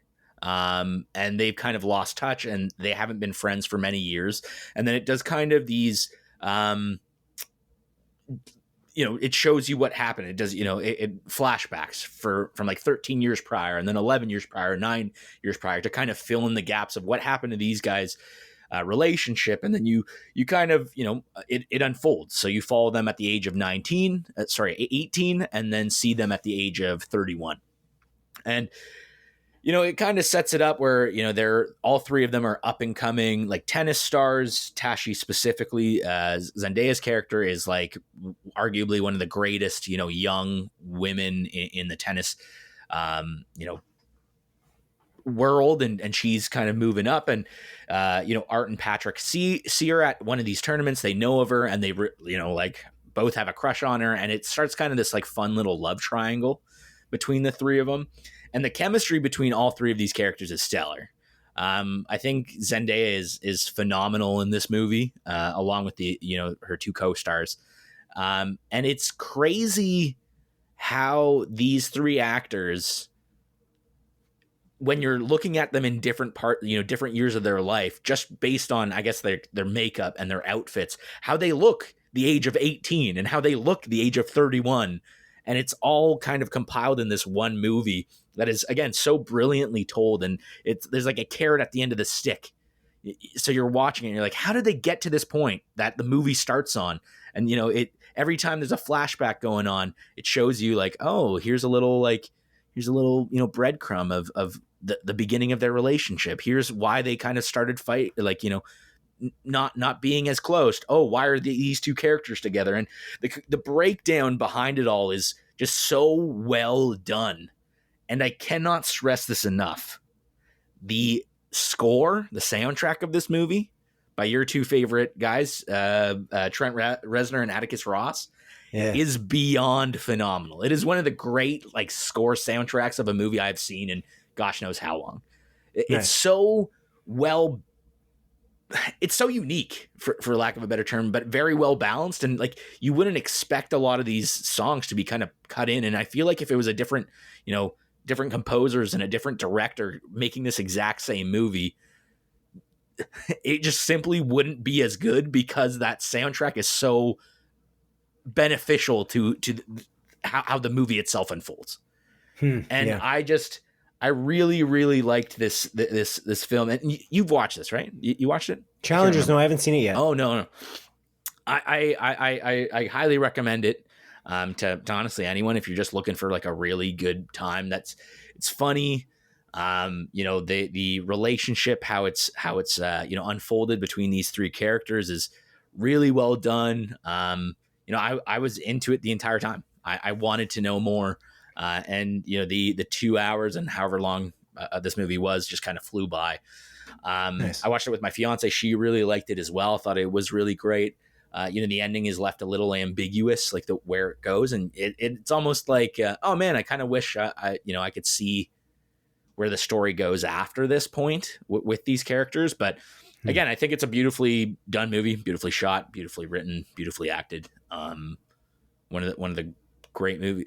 It's the best movie I've seen this year so far, and I've only seen 2 movies. 2025. Yeah, but for 2024, would it be in that top 3 that you gave? Is that a 2024 movie? I don't know. I'm trying to think. You love your horror. So yeah, I do love my horror. So yeah, I don't know if it would have been. It would have been up there though. Like I watched like 40 some odd movies last year. Like it would have been at the very least like top 6. Let's say. Cool. I'll give it top 6. Sweet. Kind of just going off the top of my head. It's on Amazon Prime now, right? That's how you saw it. It is indeed. That's where I watched it, on Amazon Prime Video. Amazon Prime actually has like a lot of those like Oscar movies. Consistent. You know what it is? I think. I'm not sure, actually, maybe I'm wrong about this, but I've been noticing that because of, we don't have some of the streaming services they have in the United States. So we kind of get things on Prime and on Netflix and on Crave that, you know what I'm saying? Like they end up landing on the streaming services, even though they're not necessarily connected to Amazon or to Netflix or whatever, because we don't have a Peacock or whatever, because there's no Universal here. I don't know what Challengers is actually, I thought, it's clearly not Warner Brothers, because it would have been on Crave. I don't actually know what studio it is. Maybe it is MGM, which Amazon owns. That would make sense. Yeah, right. Because now Challenger Studio. Which studio is it? MGM. You're right. Yeah. Okay, cool. It's an MGM. It's an MGM joint. Okay. That's sweet. That's awesome, man. Anything else you watched this week? Yeah, there's actually a couple other things. I mean, on the topic of Peacock, so we're recording this on Sunday, right? So The Bachelor, which I talked about that I'm excited for, it isn't airing until tomorrow, right? Exciting. Of when we're recording this. So you know, like, don't have much reality TV to talk about, or plot twist. I do, and it's a Peacock show. It's on Crave here in Canada, and it's a show called Traders. Oh, okay, Simon. What do they trade? Playing antiquities. Cards. Yeah, playing cards. Yeah. Okay. Yes, and every playing card actually has a curse attached to it. And if you trade, are you being serious now or not? No. I'm just trying to go off and think of something random. Because some of these reality TV shows, they're wacky, bro. So, and this is a wacky one. This is kind of a wacky one. So, funnily enough, it's hosted by Alan Cumming. The actor, Alan Cumming, right? Cool. So there's 3 seasons of the show. Me and my fiance are starting with season 3 because it's not like a continuous reality show. So it's actually a competition show, right? Where all these reality TV show stars from different reality shows like Survivor, Tom Sandoval from Vanderpump Rules, is on it. That's actually one of the main reasons why we watch it. It's like Gabby. A multiverse. It's like a multiverse movie or like reality TV show. What the hell? Yeah, dude. Yeah, pretty much. Multiple universes collide. It is. It's cool. So Yeah, it has Nice. like Gabby, who was one of the Bachelorettes. It's actually the first season of The Bachelorette I watched. She was one of the 2 Bachelorettes. She's on it. Wells from Bachelor in Paradise, he's on it, and then a bunch of other people. And funnily enough, one of the guys on Traitors is. Did you ever watch Survivor, Simon? Only briefly. I never watched a full season. I watched maybe half a season or something like that. It never really caught my attention as much as others. When I was a kid, I used to watch Survivor, like religiously with my family whenever it was on. Right. And, you know, as I grew older, I kind of just fell off of it. But there was a guy on Traitors that was on 2 seasons of the Survivor that I watched back in the day. And his name is Boston Rob. And he's like this like notorious reality TV show star that's on like a bunch of random stuff. But he was on Survival when I watched it when I was a child, like 20 plus years ago. Right. Right. Yeah. And then he was on like the Survivors All-Stars. I looked online. He's been on 5 fucking seasons of Survivors and he's on this show. So I'm like, dude, there's like 4 reality TV show stars that I recognize from this. And then there's a bunch of other ones that I've like maybe seen in like posters or whatever. But the premise of the show, again, hosted by Alan Cumming, it's all these reality show stars. They go to a house and they essentially play Secret Hitler, like the board game Secret Hitler, but to kind of like a higher degree. So they all meet each other. Alan Cumming's like, okay, cool. Like you're in this. And he's like balls to the wall, all in on this show. You know, it's like over the top presentation where it's like, and every night there's going to be a murder. And then like, you know, so these reality TV show stars, they show up to this house in this castle in Scotland. They all meet each other. And shortly thereafter, they like sit down and Alan Cumming tells 3 or 4 of the cast that they are traitors amongst this castle. And every single day they have to choose to kill off one of the cast, and then they get like that cast member gets sent home. And then after they kill that off, they have like a round table discussion where everyone sits at this round table and has to decide who's a traitor.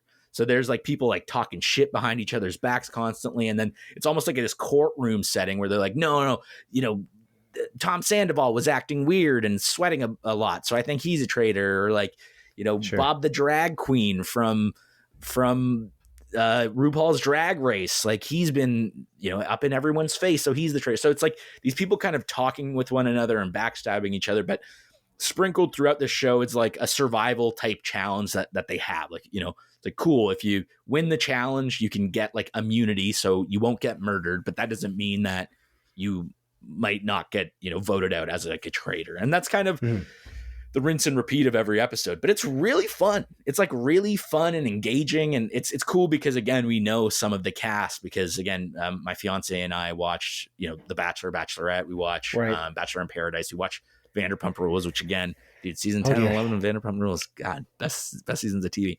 But it's a really best fun seasons of TV ever created. Period. Full better stop. Than the Leftovers. Better than Breaking Bad.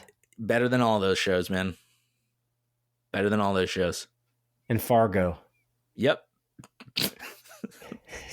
Okay. I'm being hyperbolic, but I genuinely love Vanderpump Rules. I genuinely love that show. But yeah, so it's really fun. So there's, I think, 5 episodes out. It's airing every Thursday. So my fiance and I are watching it. Again, aired on Peacock in the States. It's airing on Crave here in Canada. But, you know, if you're into reality shows, you want something kind of like a competition show, I recommend it. I know you're not, so I wouldn't necessarily recommend it to you, Simon.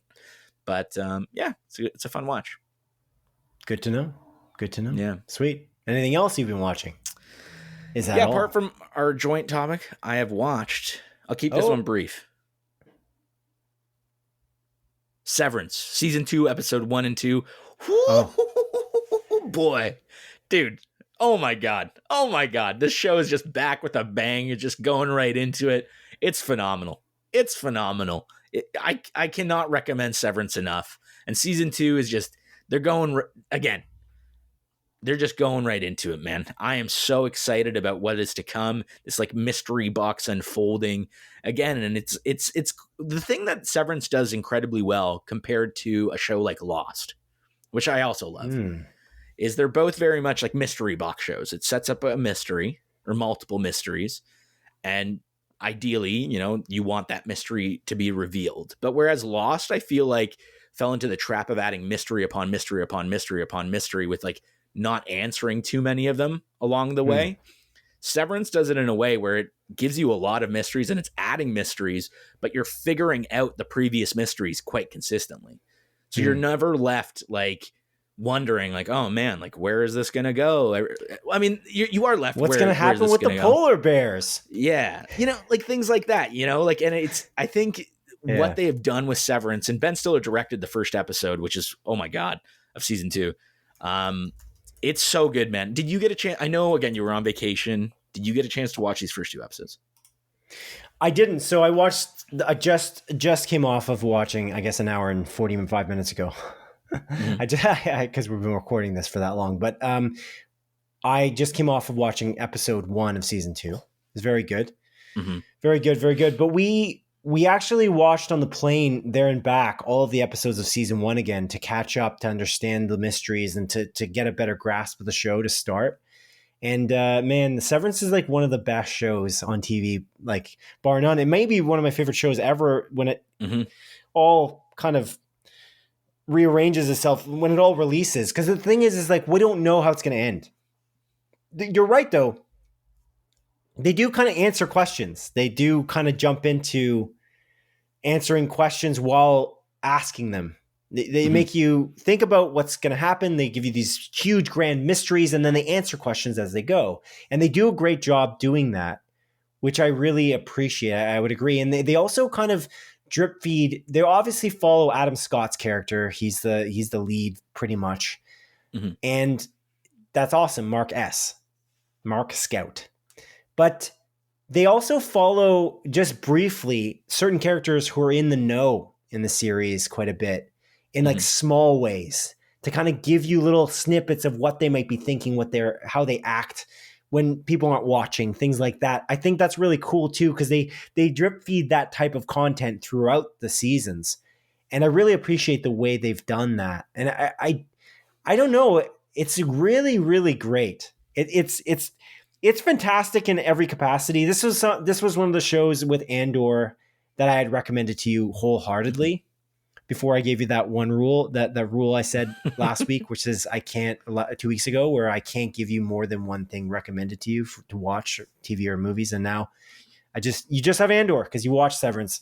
But Severance, yeah, it's crazy. It's a long time coming for the second season, right? 2022 is when the first season aired, and you had so much time to catch up, and you caught up just in time, which is awesome. I hope it gets the love it deserves and the praise it deserves in terms of awards and the viewership. I hope Apple TV Plus really sees the benefit, especially because of how expensive it was to make. I was thinking about it though. I was trapped on the airplane, right? It was a 5-hour flight. I almost said driving it. I'm not driving the airplane. I wasn't piloting it. I was a passenger, but watching Severance while I was a passenger for 5 hours. And I was thinking about how similar these people are who are severed, who are at work. It's kind of similar to being on an airplane. I thought that was kind of funny because they're stuck, they're trapped there, and all of the stewardesses, like the stewards, the individuals who, you know, give you snacks and tell you the rules and all that stuff, they're all kind of infantilizing you a little bit, just kind of like these people in the workplace. And I was like, wow, this is kind of similar. You can't really leave your seat until they tell you to. They give you little, like, tiny little bags of pretzels, like you're given like these like finger traps, and then you're just awarded for doing the right thing, you know. It's like don't yeah, I don't know. It's just, there's something interesting about that. It's such a great show in its production design and its music. Speaking of how a show uses music brilliantly, Theodore Shapiro's score in this is so crazy good. It's so awesome. It's fantastic. The intro is different for season 2. I haven't seen the second episode though yet, which will have the intro sequence. But the intro sequence with that weird like claymation CG thing with Mark kind of moving through the world, it's brilliant with that music. It's so awesome. It's just so good. Yeah. And it's surprisingly funny. It's like a dramedy in various ways. Rickon is just literally hilarious. Rickon is Mark's brother-in-law. And it's so interesting too how they show Adam Scott's Mark S. and he's living at home in the real world. And you see him with his sister and their relationship and their chemistry. And then her her husband Rickon is just such a ridiculous character. The quotes from from his book are unbelievable. They're just so hilarious. Yeah, and then the ensemble cast, like, can you believe like the crazy cast that they have? It's unbelievable too. It's crazy. John Turturro, Christopher Walken in a TV show. I don't think that's ever happened. That's one of the craziest things too. Patricia Arquette is also incredible. I think Tremel Tillman, who plays Mill, but now I'm losing his name. Not Milkshake.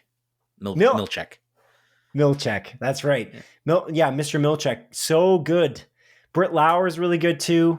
It's so good. And again, the mystery, as you described, and how it like susses itself out slowly and you get all these answers. The finale of season 1 is so good. The way that they build up suspense and then there's payoff in comparison to something we're about to review, actually.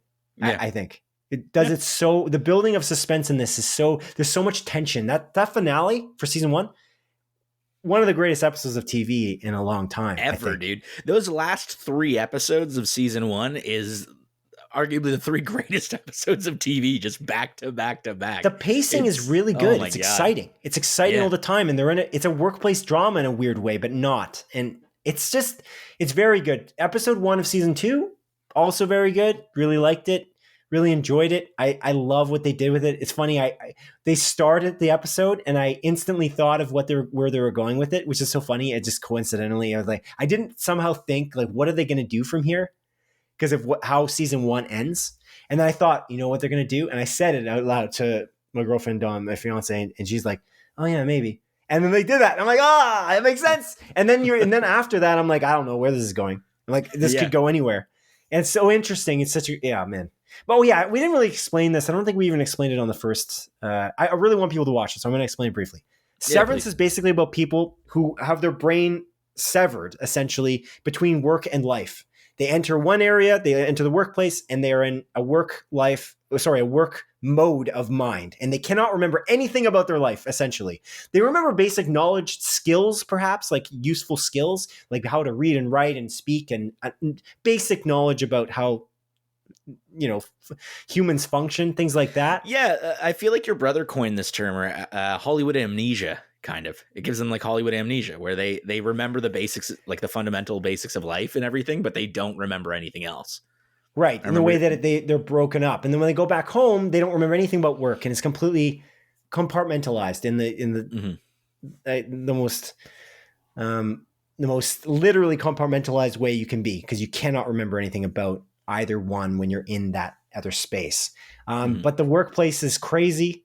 It seems normal initially, but it's crazy. They work at a company called Lumen, and then there's this crazy cast of characters in both the workplace and in the real world, and you're trying to suss out how and why Lumen is even doing this. Why does a severance procedure even exist? How is it put into law that you can even do this to human beings?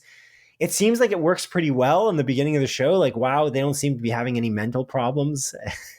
And then, of course, maybe they do, maybe they don't. But the idea is like, what does it mean? What are the consequences? And the other thing that's awesome about Severance is that it really dives into all the different aspects of that type of environment. Like when Mark is at home, he's talking to various characters and they ask him like, there's controversies. Like, why would you do that to yourself? Why would you do then you'd be trapped there. You'd be trapped at work because that work person never goes home. Imagine if you were literally only worked at work every single waking moment of your life and you never went to sleep. You never really ate a full like meal at home. You just ate work meals and then you went home but you never went home. You just instantly were back at work again. And that idea is like, and they always kind of investigate these aspects and these questions of what if this scenario could exist? What would that actually mean psychologically and physically? How would ethically, that work? Like, ethically, sure. And they dive into all those nitty-gritty questions. And I think that's also the making of a really good show, like a Lost as an example.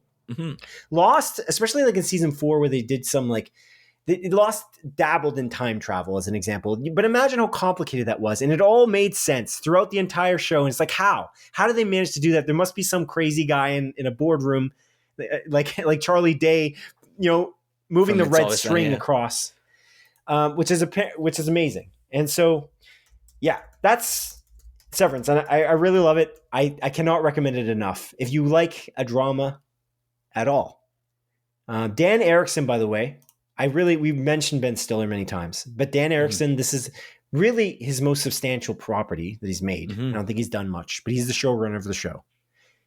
Killer, man. Dan Erickson, sign me up for whatever you do next, bro. But I hope that Severance just goes like as far as possible and as long as he wants it to. I want it to end exactly where he wants it to, kind of like how Jason Sudeikis decided that 3 seasons was enough for Ted Lasso. Although now potentially it's continuing. I'm hoping it's not it's just a check in the mail that Jason Sudeikis is not just cashing in, and he actually has a plan. I want Dan Erickson to make this show end when he wants to end it. I hope he's got a good plan. But it looks like, based on how things are so well plotted, I think he's got a good plan of where this show is going and how it's going to end. And I'm very excited about that. Me too. Hell yeah, brother. Side note, Apple TV Plus is their propensity for using recaps at the beginning of their shows. Amazing. That bothers me a lot about Netflix. I got to tell you, I don't know I know Netflix, they like to just drop a whole full season. I don't care about that. I don't want that. If I can skip the recap, give me Previously On. I want Previously On in every show I ever watch. I've watched a few shows, like, what was the show I jumped into recently on Netflix, and I couldn't remember what happened in the previous season. I was bothered by it because I was like, how do I figure it out? And I had to go look on YouTube to get a recap on the show. Oh, I think it was The Walking Dead, actually. That was it. That was The Walking Dead. I couldn't remember because I hadn't watched The Walking Dead for a year, 3-4 years. Because when did season 11 wrap up? It was a while, or season 10 wrap up. That's when I stopped watching it. Yeah, so like something like that. Crazy. So I had to remember it, and I was like, do I have to go back? I don't want to watch season 10 again. So then I ended up finding a good recap, some YouTuber making the recap. It wasn't from Netflix. Oh, sorry, it wasn't from AMC. I'm sure AMC had one too, but they didn't show it on the Netflix feed, and there was no way to find it. So on Netflix directly. So I really, for every streaming service out there, please give me recaps at the beginning of episodes. I know not everyone wants that. Give me a skip button as well. No problem. But I think that's the awesome thing that Apple TV Plus does. I agree. Yeah. Peacock does that with Traders, actually. Cool. Oh, really? For a reality show. Nice. The other thing I was going to mention briefly, I'll mention it briefly because we've gone a little long in this segment, but Shrinking, excellent. I talked about it earlier. Just so good. The finale was so good. Chef's kiss. I know. Just delicious. Amazing. So good. The characters are so good. And you mentioned this last week or 2 weeks ago in episode 101. The idea of being able to make me cry and then make me laugh within the same scene is just so great. And Harrison Ford is just so good. Man, Harrison Ford's like having like this crazy moment. Like he's on like a Yellowstone spinoff series. He's entering the MCU. He's in Shrinking. And there are things that he would never have done potentially before. I haven't seen him do a TV series. It's like Christopher Walken in Severance. Like what are you talking about?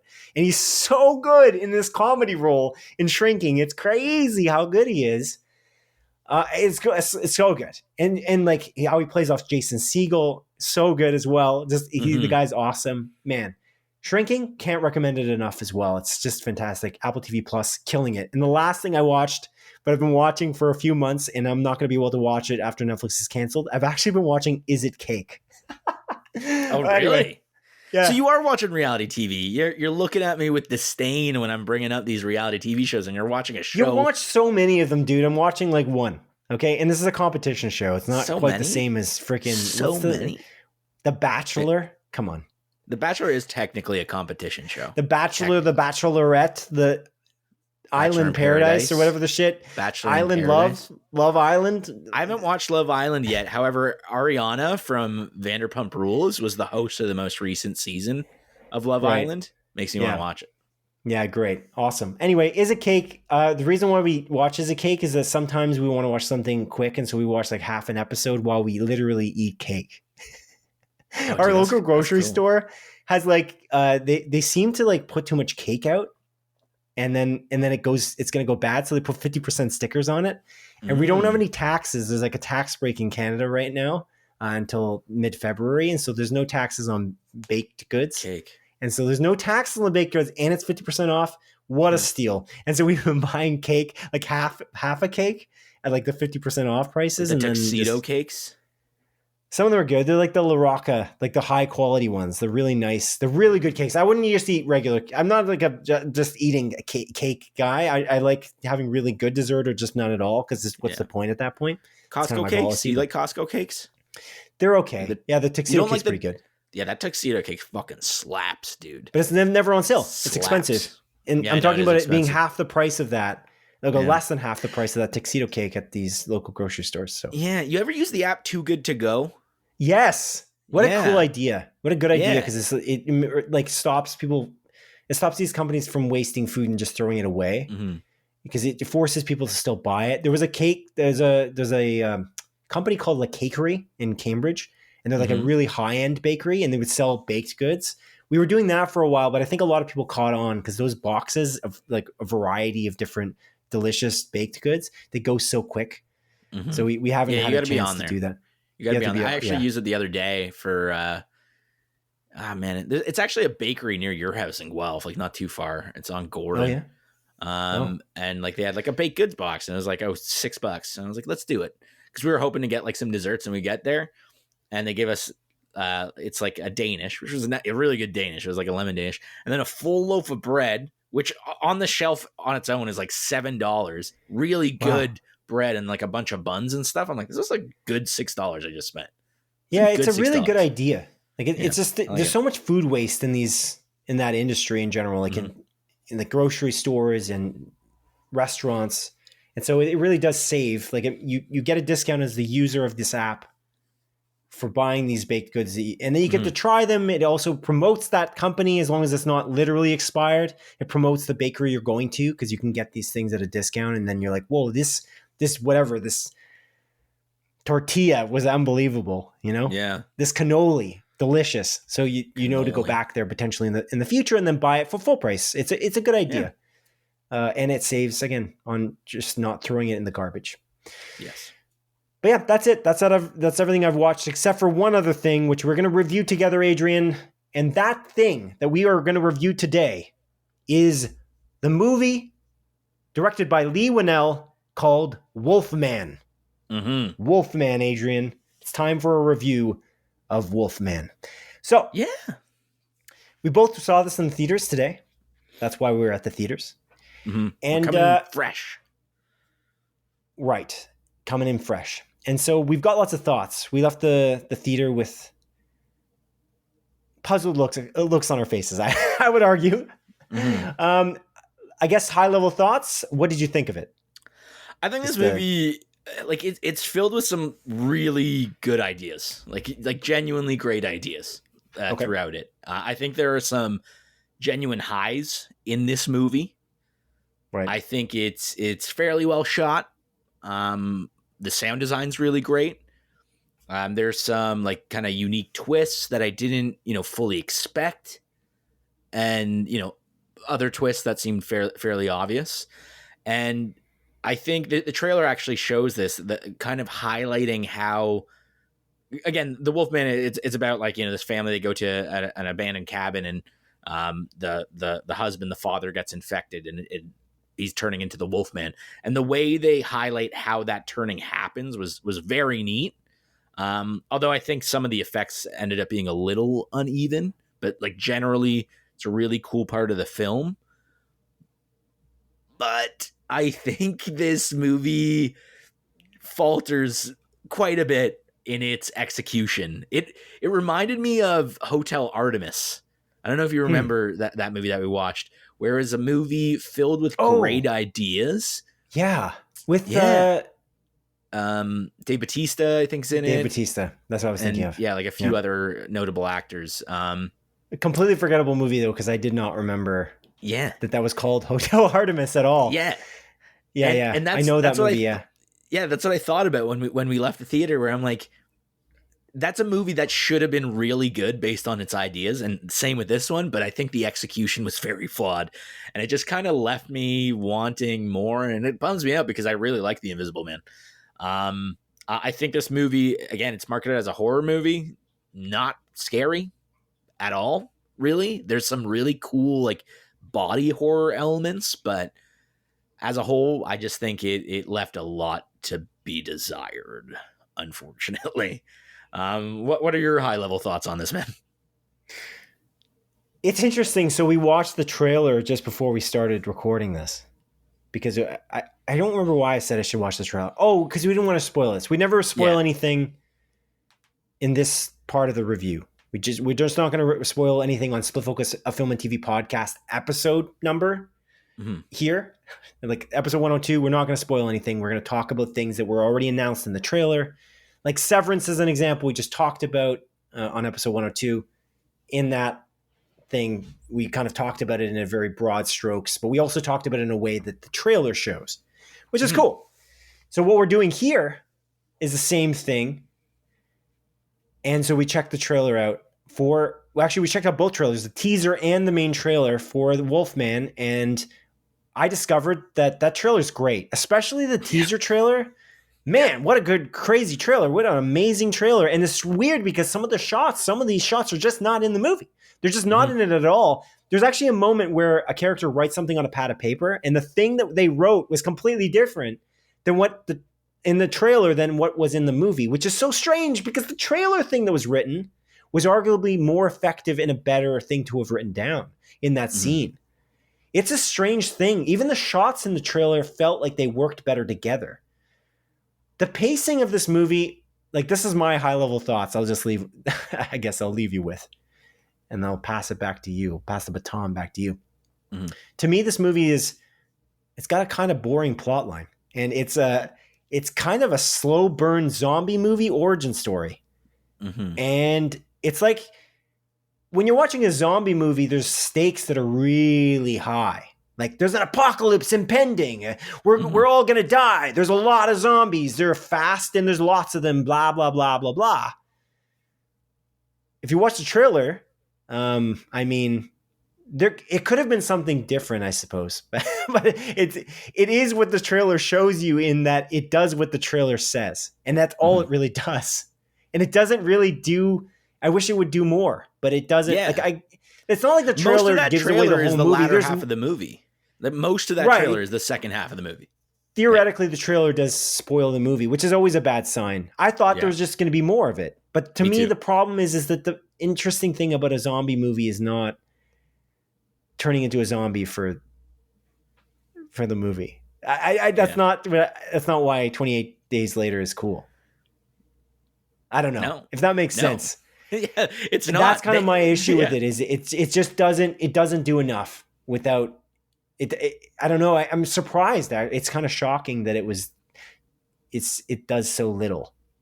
Yes, it's not very. Yeah, characters also make weird, unsound decisions. I'll pass it back to you. Sorry, that was my high level thoughts. I keep giving these analogies. I find. It's a slow burn zombie movie is what Wolfman is. Yeah. It's just like Willy Wonka. It's Squid Game 2 or actually Squid Game in general is Willy Wonka and a Chocolate Factory for adults. This is a very slow burn zombie movie. That's just okay. It's fine, I guess. Yeah. I can't agree with you more. That sentiment of like people making odd decisions. Yeah, sure. Dude, like there's so many moments. Again, we won't spoil what they do because we don't want to say. But yeah, there's multiple moments in this movie where I'm just like, dude, what? Like, why are you doing this? It's silly. Like, so the premise is, Julia Garner, Christopher Abbott, and I think Matilda Firth is the daughter. So it's right. It's a family. It's a young family. They're going to Christopher Abbott's, dad's old house in the middle of Oregon. Don't give out too many details on that. But it's really just that, and it's in the wilderness though. It's pretty remote, which is obvious in the trailer as well. And on their way there, they get attacked by a creature that happens to be the Wolfman, and Christopher Abbott gets his arm cut, and he's slowly turning into a Wolfman. As you described. That's the first half as you do. Yeah. That's the first half of the movie, essentially. And I think so like to talk about the actual characters, the chemistry between Christopher Abbott and Julia Garner is non-existent. I did not believe them as a couple for a second. I don't think they played off well. I would go as far to say that Julia Garner was bad in this movie. Interesting. I like her a lot. I think she's phenomenal in Ozark, but this entire movie, I feel like she was stale. And again, I don't know if that's poor direction or the writing, because I don't think the writing did anyone any favors whatsoever.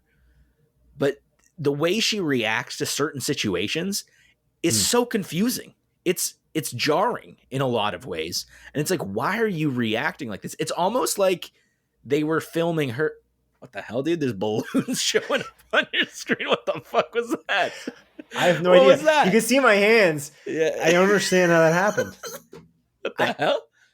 One of the hand was on my knee. Anyways.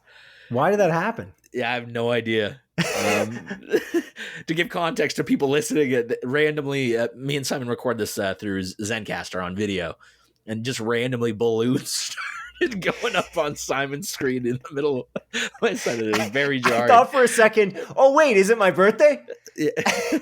We got to 12 a.m. Is it? No, my birthday's not in January. I have no idea why that happened. Anyway, go on. Yeah, chemistry's poor.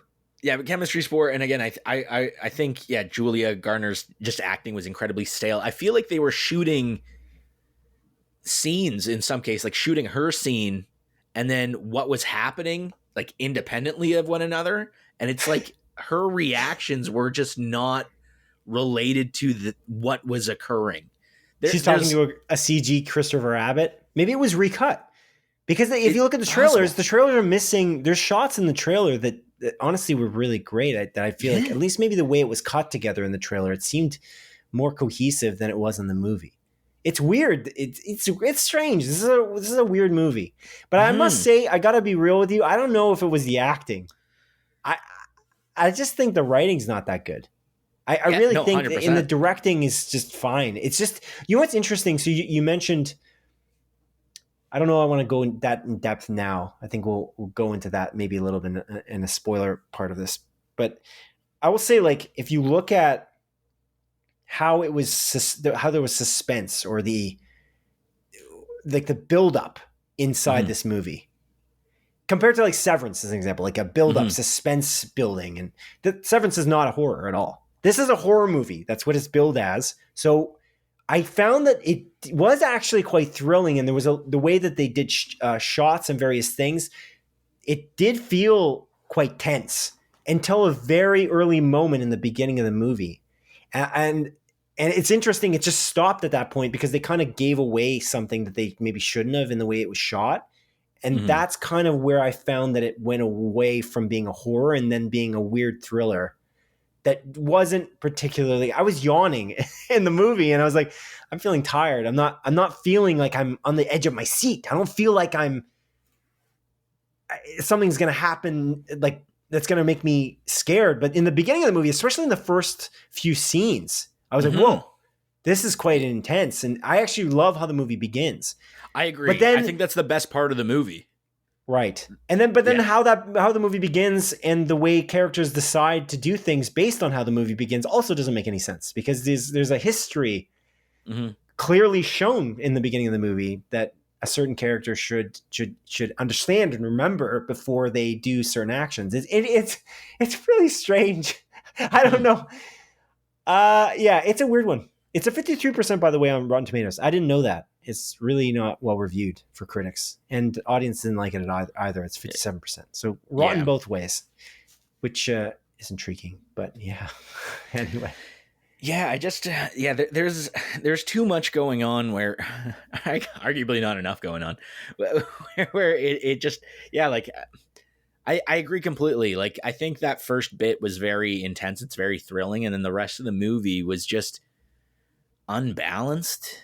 And the stakes don't feel high though. Don't you find that? Like, there's no stakes. And I think it's because of the reaction of Julia Garner's character specifically. It's like, you're downplaying the severity of the situation you're in to such a high degree that it makes no sense. I was sitting there and being like, you have a daughter. What are you doing? Like, what are you doing? In so many of these moments. I doesn't play that way in the trailer. No, not at all. Like, there's just, again, in my notes, I wrote down a lack of awareness to the severity of the situation was just baffling. She left her daughter a couple of times in not great situations. Just in like the room over there. You just saw this monster maul your or like, cut your husband up, and your husband's acting all funky, and you're just leaving your daughter on a couch and you're walking into like other rooms and everything. It's like, I feel like you wouldn't should do that, right? Yeah, it's just not logical. It's strange, yeah. It's weird. It's a weird movie. It just doesn't, I don't know. It's a strange, it's like they recut it like a few times or something. I don't know. I'm confused by it. It's weird because like the budget couldn't really be that high because they're in the middle of the wilderness. It's not like they're worried about extras. Yeah. Like to some crazy extent, potentially. There's 5 actors in the movie that have lines. Yeah, it's like the entire movie. So it's like you're not paying the actor. I also thought like it was well shot to start. Like I thought the shots were beautiful. There was a lot of like beauty, and they were taking their time. Even the way they did the subtitling in the very beginning, I'm like, oh, we're in for it now. This is going to be a good one. I could tell. But it's funny. I don't love horror movies. You know that. I don't love horror movies, and the reason why I don't love horror movies largely is because I feel like they rely too heavily on jump scares typically, and not heavy enough on plot. They're not really worried about the plot and really fleshing it out and giving you a firm story. I'm more interested in narrative. And if you can give me a good narrative like Get Out or A Quiet Place, and you can really immerse me in that world, I will like your movie. I love it. And so I kind of stay away from just horror movies, especially ones that are just relying on jump scares. This movie doesn't do either of those things. No. I don't think it's not very narrative heavy. And the jump scares, there was huge suspense in the beginning, in the very, like for maybe the first 6th, maybe 5th of the movie, maybe a quarter. Because there's certain things I'll tell you in the spoiler part of this. Because this is going to be a closer look. I just decided on the spot, just as I'm talking to you right now, Adrian. Actually, I'm going to do a closer look because I want to see how this goes as a smaller version of a closer look is basically our spoiler cast and non-spoiler version of the review. Our closer look is basically starts with non-spoiler, becomes spoiler at the halfway point, roughly. But yeah, we're going to get into the spoilers in a second. But there's various moments. There's a moment specifically that I would call it basically where it becomes less suspenseful, that you can't do anything at that point because they're showing too much in the way it's shot. I'll explain it after, but the way it's shot where you got to be more secretive, especially in these types of movies with a character that's transforming or whatever. You have to be more mysterious. The mystery creates an ominous feeling, an ominous tone. And I don't think that they did that very well either. I don't know if it's Julia Garner's fault though, because I can see you're right. She was leaving the room, but that's the direction, right? It's not like Julia Garner's embodying the character of the mom and she's like, I'm going to move to the other room. Although the director told me specifically to go to the other room to, use a radio as she does in the trailer or whatever it may be. I'm referring to not the character making dumb decisions. I'm referring to the actual performance. And again, like I felt like it was very stale. But again, that may have been the direction. Again, I said this earlier. The writing did not do any of the cast any favors.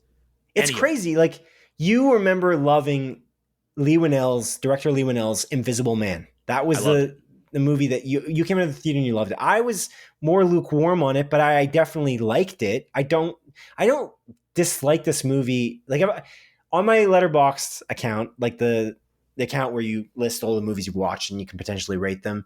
This, by the way, the score completely could change, but it's like a 2.5 out of 5, which for me is a middle mark. It's not bad. It's not good. It's fine. I watched it. Yeah. It was okay. Would I ever watch it again? No. That's kind of the way. That's kind of the way I feel about it. It's a strange one. It's a weird one for me. What did I like about it? That's the question, I guess. I guess you're right. The body horror is interesting. Like it's really good. The transformation aspects of it. I kind of liked Christopher Abbott. I don't think I've seen that guy in anything. Have you? Not that I can think of. Yeah, like he did get the casting actually is really great because there's I guess like a flashback to when he's a kid. That was good. Yeah. And then him and I literally kid version of him looks like him. It's crazy. Dude, it's good. Yeah, I was like, is that his son? I was like genuinely curious. Is it him? Did they wait this long? That's why Invisible Man came out in 2019 and this movie came out isn't this the second after Invisible Man, isn't this the next movie that Leigh Whannell directed? I think so. This movie was supposed to come out a while ago. Am I crazy? It was, because Ryan the Goose Gosling was attached to it originally. I'm going to look it up right now. Leigh Whannell's filmography. So apparently Christopher Abbott was in Kraven the Hunter. Oh, yeah? Yeah. Director. I haven't seen a single movie this guy's been in, apart from this one. I'm a bit confused by IMDb recently. I don't know if we talked about this before, but I find that the weird tabs at the top are very confusing and hard to use. I just don't use IMDb because I find it confusing. Like, I don't know why. Like, he's a director. Why are you having 36 moments where he's an actor, and then you're showing me his appearances on like a talk show or something? Maybe he is in a lot of things as an actor too. But he made a short film. Yeah, that's it. 2020 is The Invisible Man, actually, not 2019. He directed Upgrade, which we watched together in 2018. Yeah, I like that. Invisible Man was 2020. And then Wolfman was the next full featured movie 5 years later. That's a big gap. Yeah. It's weird. Maybe he was acting and stuff. Yeah, when I click actor, though, it eliminates the actor tab, so I can't... I don't really understand how IMDb works. I'm very confused by this. Am I some kind of weird millennial or something? Come on. Yeah, I don't know. What's going on? Like, I know Leigh Whannell, he's a writer first, I want to say. Like, because I think he has a big part with, like, obviously Saw. I think he directed the first Saw movie, but him and James Wan team up for a lot of things. Like, I think they did the Insidious movies, if I recall correctly. Insidious, The Red Door, based on characters created by... Oh, okay, so he just got credited for that. Yeah. Insidious, The Last Key, alternate ending. Upgrade, he wrote and directed. That's not that many things, though, in the last 5 years. I don't really know. Yeah. It's weird. Yeah, it's strange. I'm not sure. Upgrade is Maybe really it was in good. development hell. Maybe it struggled. Again, Ryan the Goose Gosling was originally going to be a part of it. Yeah, I don't know. Am I crazy to think it was... tell me. Fair enough. To think what? Sorry. No, I think I'm mixing it up. I was going to say Max Landis. I thought Max Landis was originally attached to this movie, and then as a writer, he was like, yeah, I think so. I don't know. Me too. I don't think that's what it was. I don't think this is what I'm thinking of, because his dad directed some Wolf movie. It's fine. It's fine. That's kind of where I land on it. I think some of the imagery was really cool in the beginning, and I think that it just kind of went off the rails at a certain point, and then it just never got back on the rails. Characters do weird things throughout the movie that don't really add up. There's not that many characters in the movie, and then it's not scary, and it's a horror movie, and it's not really a thriller. It's kind of a thriller, but it became kind of boring, and I was like, I don't really care. I'm sorry, but that's it. I wish that I cared about these people more, but they just don't. They're making weird choices, and I'm not sure. Like, why did you come here? What are you doing here? What's going on? And like, also, like, how does that? I don't know. It's just strange. And there's going to be stuff we'll get into in the spoilers part. But are you done with this part of the?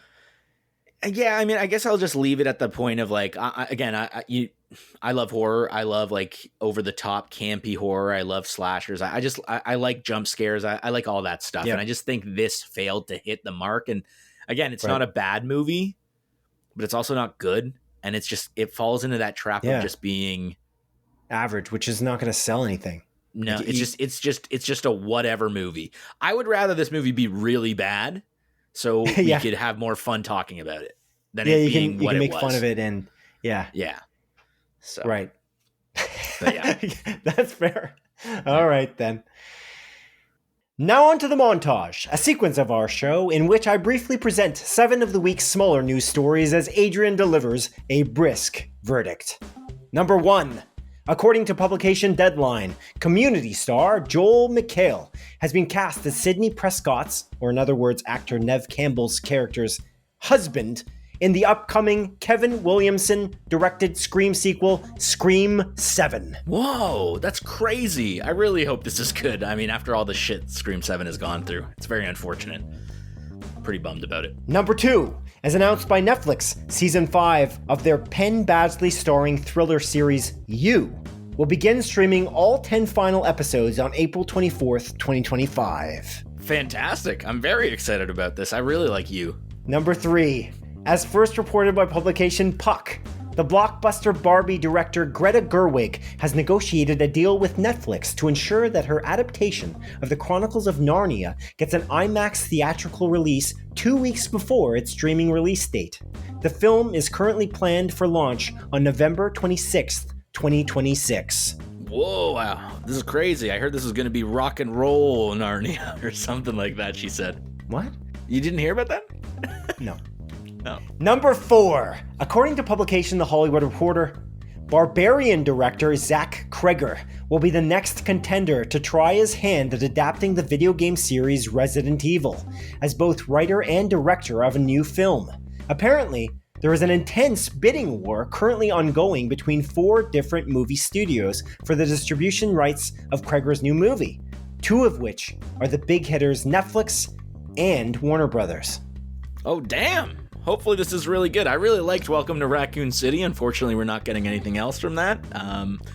But Barbarian was stellar, so I'm stoked about this. Don't give me those eyes, Simon. I see you looking at me. That's a good movie. Number 5. HBO has renewed Mike White's hit TV series White Lotus for a 4th season ahead of Season 3's premiere. Season 3 of the holiday resort-based semi-anthology series is slated to premiere on February 16th and features an ensemble cast consisting of Walton Goggins, Carrie Coon, Jason Isaacs, and Leslie Bibb. Ooh, exciting. I still gotta watch Season 2. Number 6. As reported on by The Hollywood Reporter, Nosferatu director Robert Eggers' next movie will be called Werewolf and is slated for a Christmas 2026 release date. Additionally, according to publication InSnyder, Eggers is also looking to write and direct a sequel to the Jim Henson-directed 1986 film Labyrinth that notably starred superstar David Bowie. Oh, interesting. I'm curious. I like Robert Eggers as a director. Never watch Labyrinth. Don't really care. Number 7. As reported by Variety, Rampage director Uwe Boll's next movie is called The Dark Knight. And despite the plot literally revolving around a vigilante, it has nothing to do with the Batman or Christopher Nolan's Batman movies. The Dark Knight will star not real cannibal Armie Hammer in the starring role. Oh my god. I don't care about this. Could not care about any less. I don't give a fuck. And that concludes the montage. Ba-dum-ba-ba-boo. Whew. All right. It's a good one. Pretty crazy. It's a good one. Pretty crazy stuff. Why would you call your movie The Dark Knight? Okay? I just don't understand. He's a weirdo. And make it about a vigilante as well. I just don't know. And by the way, it's not that Rampage. It's a different Rampage. I was hoping you were going to mention Rampage with Dwayne "The Rock" Johnson, but it's not that one. It's a different Rampage movie. No, I know. I know it is. Because Uwe Boll, okay. like, he all he does is, like, awful movies. Didn't he do, like, Blubberina or some shit like that? Do you remember hearing about Blubberina? No. Oh, man. I don't know what that is. I just thought I would. The reason I put that into the montage though is because Armie Hammer is making a comeback.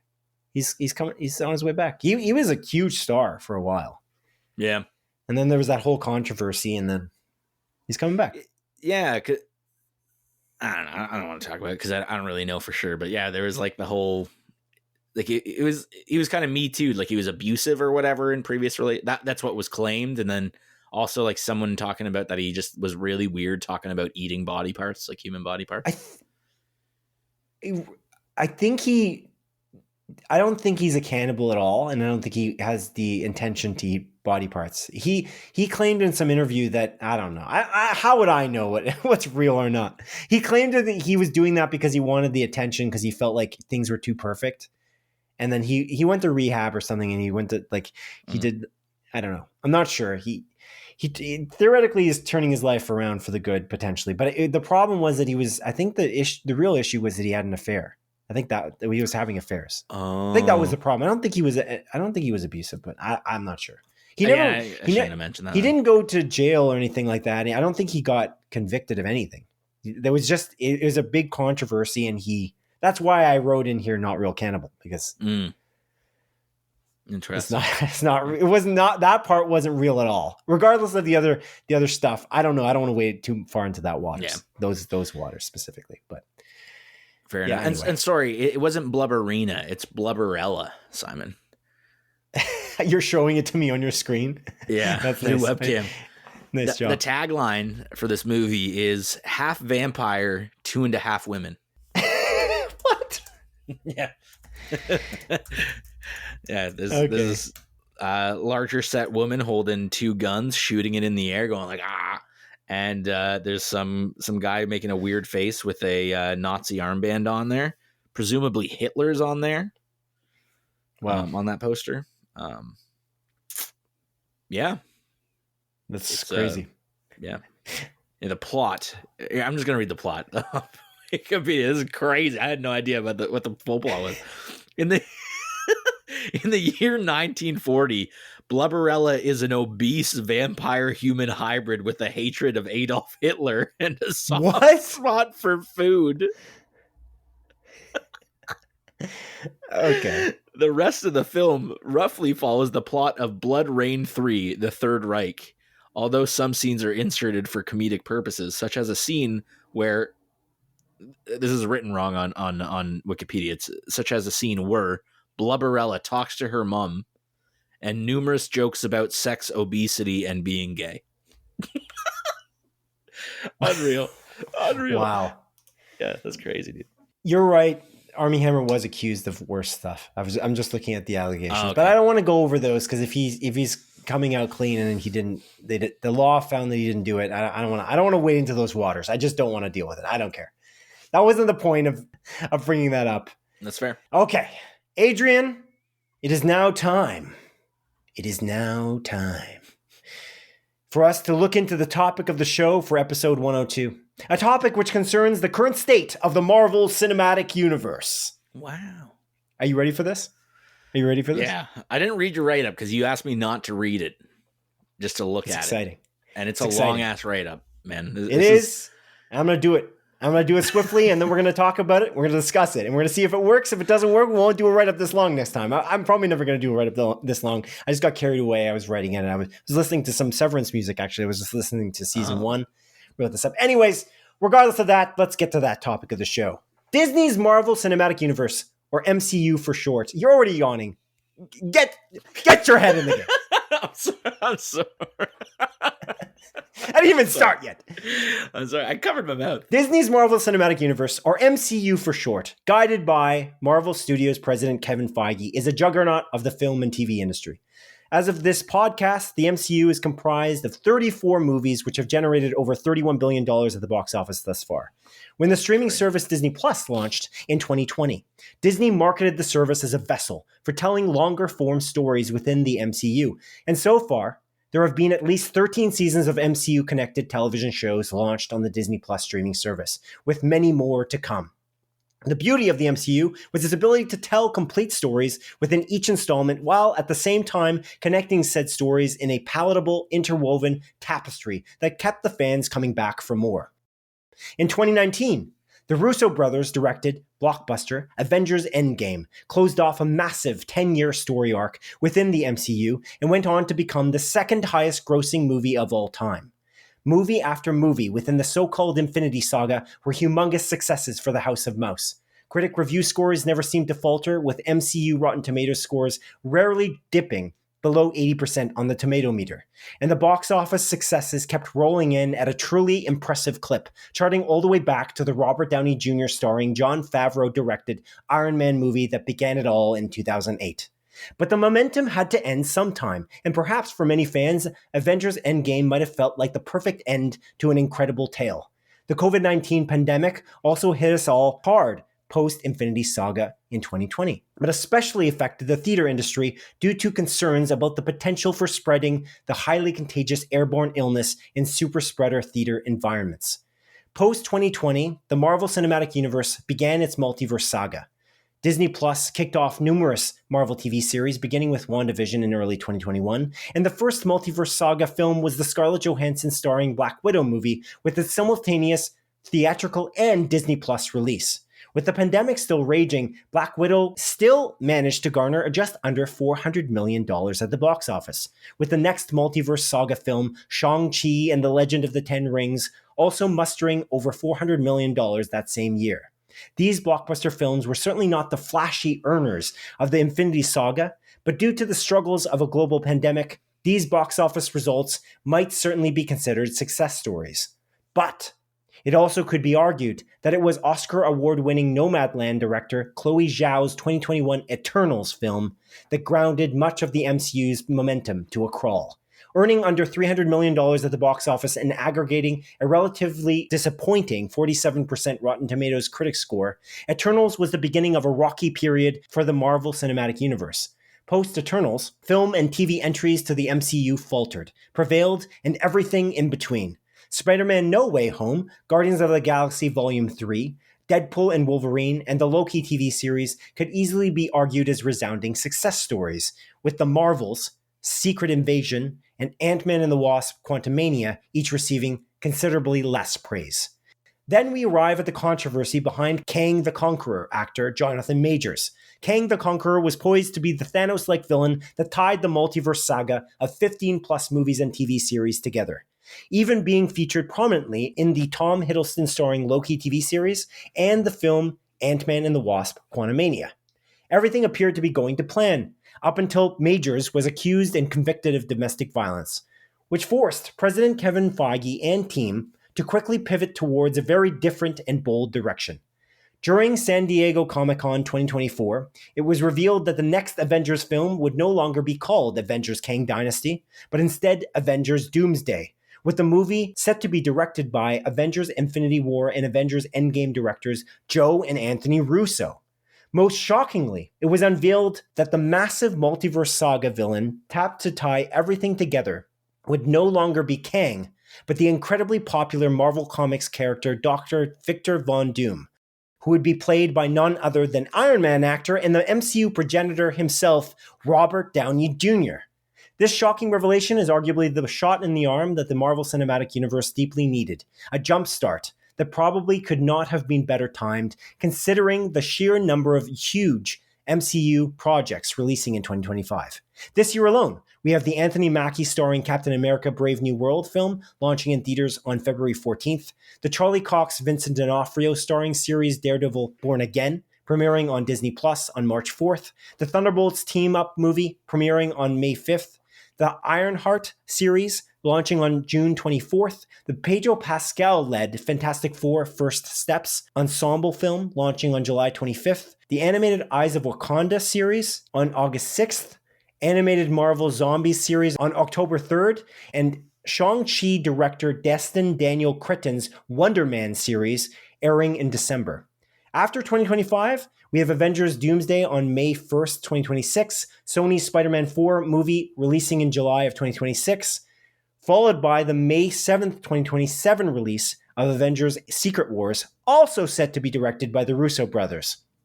Despite a somewhat tumultuous post-Endgame era, there is certainly a strong potential for the last third of the multiverse saga to be an incredibly hyped time to be a Marvel Cinematic Universe fan. Adrian! That was quite the write-up. Yeah. But it's the history of the MCU, which is very long-running since 2008. And very successful, clearly. Yeah. But this is more... It's cool to do a retrospective, but I'm also just curious to see what you think about the multiverse saga and how things are going to play out and how you think they might play out in a better way. I don't think they've been terrible in the multiverse saga. I think they've been okay, but they've been rocky. That's kind of the way I see it. Yeah.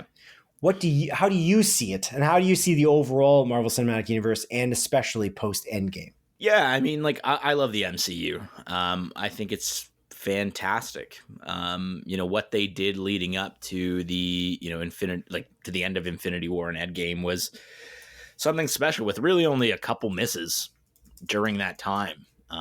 Like Thor 2, which honestly isn't that bad. It's just not a great movie, and that might literally be the only movie that I don't really like leading up to those final Avengers movies. And kind of post Infinity Saga, I do agree. It's been rocky, but I think there's been more good than bad. I mean, really the only two movies that I would say I disliked were Ant-Man and the Wasp Quantumania and Thor Thor: The Fourth Thor starring Gore. Those were really the only two that I actually did not like. But the rest of them I thought were either really amazing, like Guardians 3, or serviceable, like The Marvels, where it was just kind of like a whatever movie. I think the overall sort of feeling, again, post Endgame, is that it's just very unfocused. I don't know. We didn't really know where things were going, and it didn't help when, I feel like they kind of figured out what they wanted to do with this Kang Dynasty stuff, only for Jonathan Majors to be convicted of domestic violence and stuff like that, which kind of screeched things to a halt once again. But again, even the lead up to this Kang Dynasty, it again still felt very unfocused. Like Doctor Strange and the Multiverse of Madness, which I don't think is great. It's I've kind of softened more on it as time has gone on. Like the ending of that and the after credit scene of that is just very jarring. I have no idea what they're trying to do there, and how that would have connected to this Kang Dynasty stuff. Even the ending of Shang-Chi, which I really, really liked. I don't know how that would have led into anything other than it's being like, oh, there's something in space that's beeping or whatever. It just, again, I just think it felt very unfocused, and they were spreading themselves thin, which is, funnily enough, kind of my worry about this year, where there's so much stuff coming out. And it, again, there's a big possibility that this is going to feel very unfocused. But I have hope that since they took off pretty much the entirety of last year, apart from Deadpool and Wolverine and the odd shows, that I don't think I watched a single show last year. I don't know. I don't even know what came out except for Agatha All Along, which you say is really good. Where I think they understand that there's a lot riding on this. They created something so special for that Infinity Saga, and it made Disney billions of dollars. And I think they understand that, hey, if we want to actually keep this going long term, we gotta, balls to the walls. We gotta go hard. We got to have a more focused vision. And I think that's what they're going to do. Probably starting with Fantastic Four. I think that is really the movie that's going to tie into Avengers the most. But yeah, I don't know. I don't want to say I'm lukewarm on it. I'm excited to watch Captain Falcon. And I'm excited to watch, the Thunderbolts asterisks. I think that those were good trailers. Those seem interesting.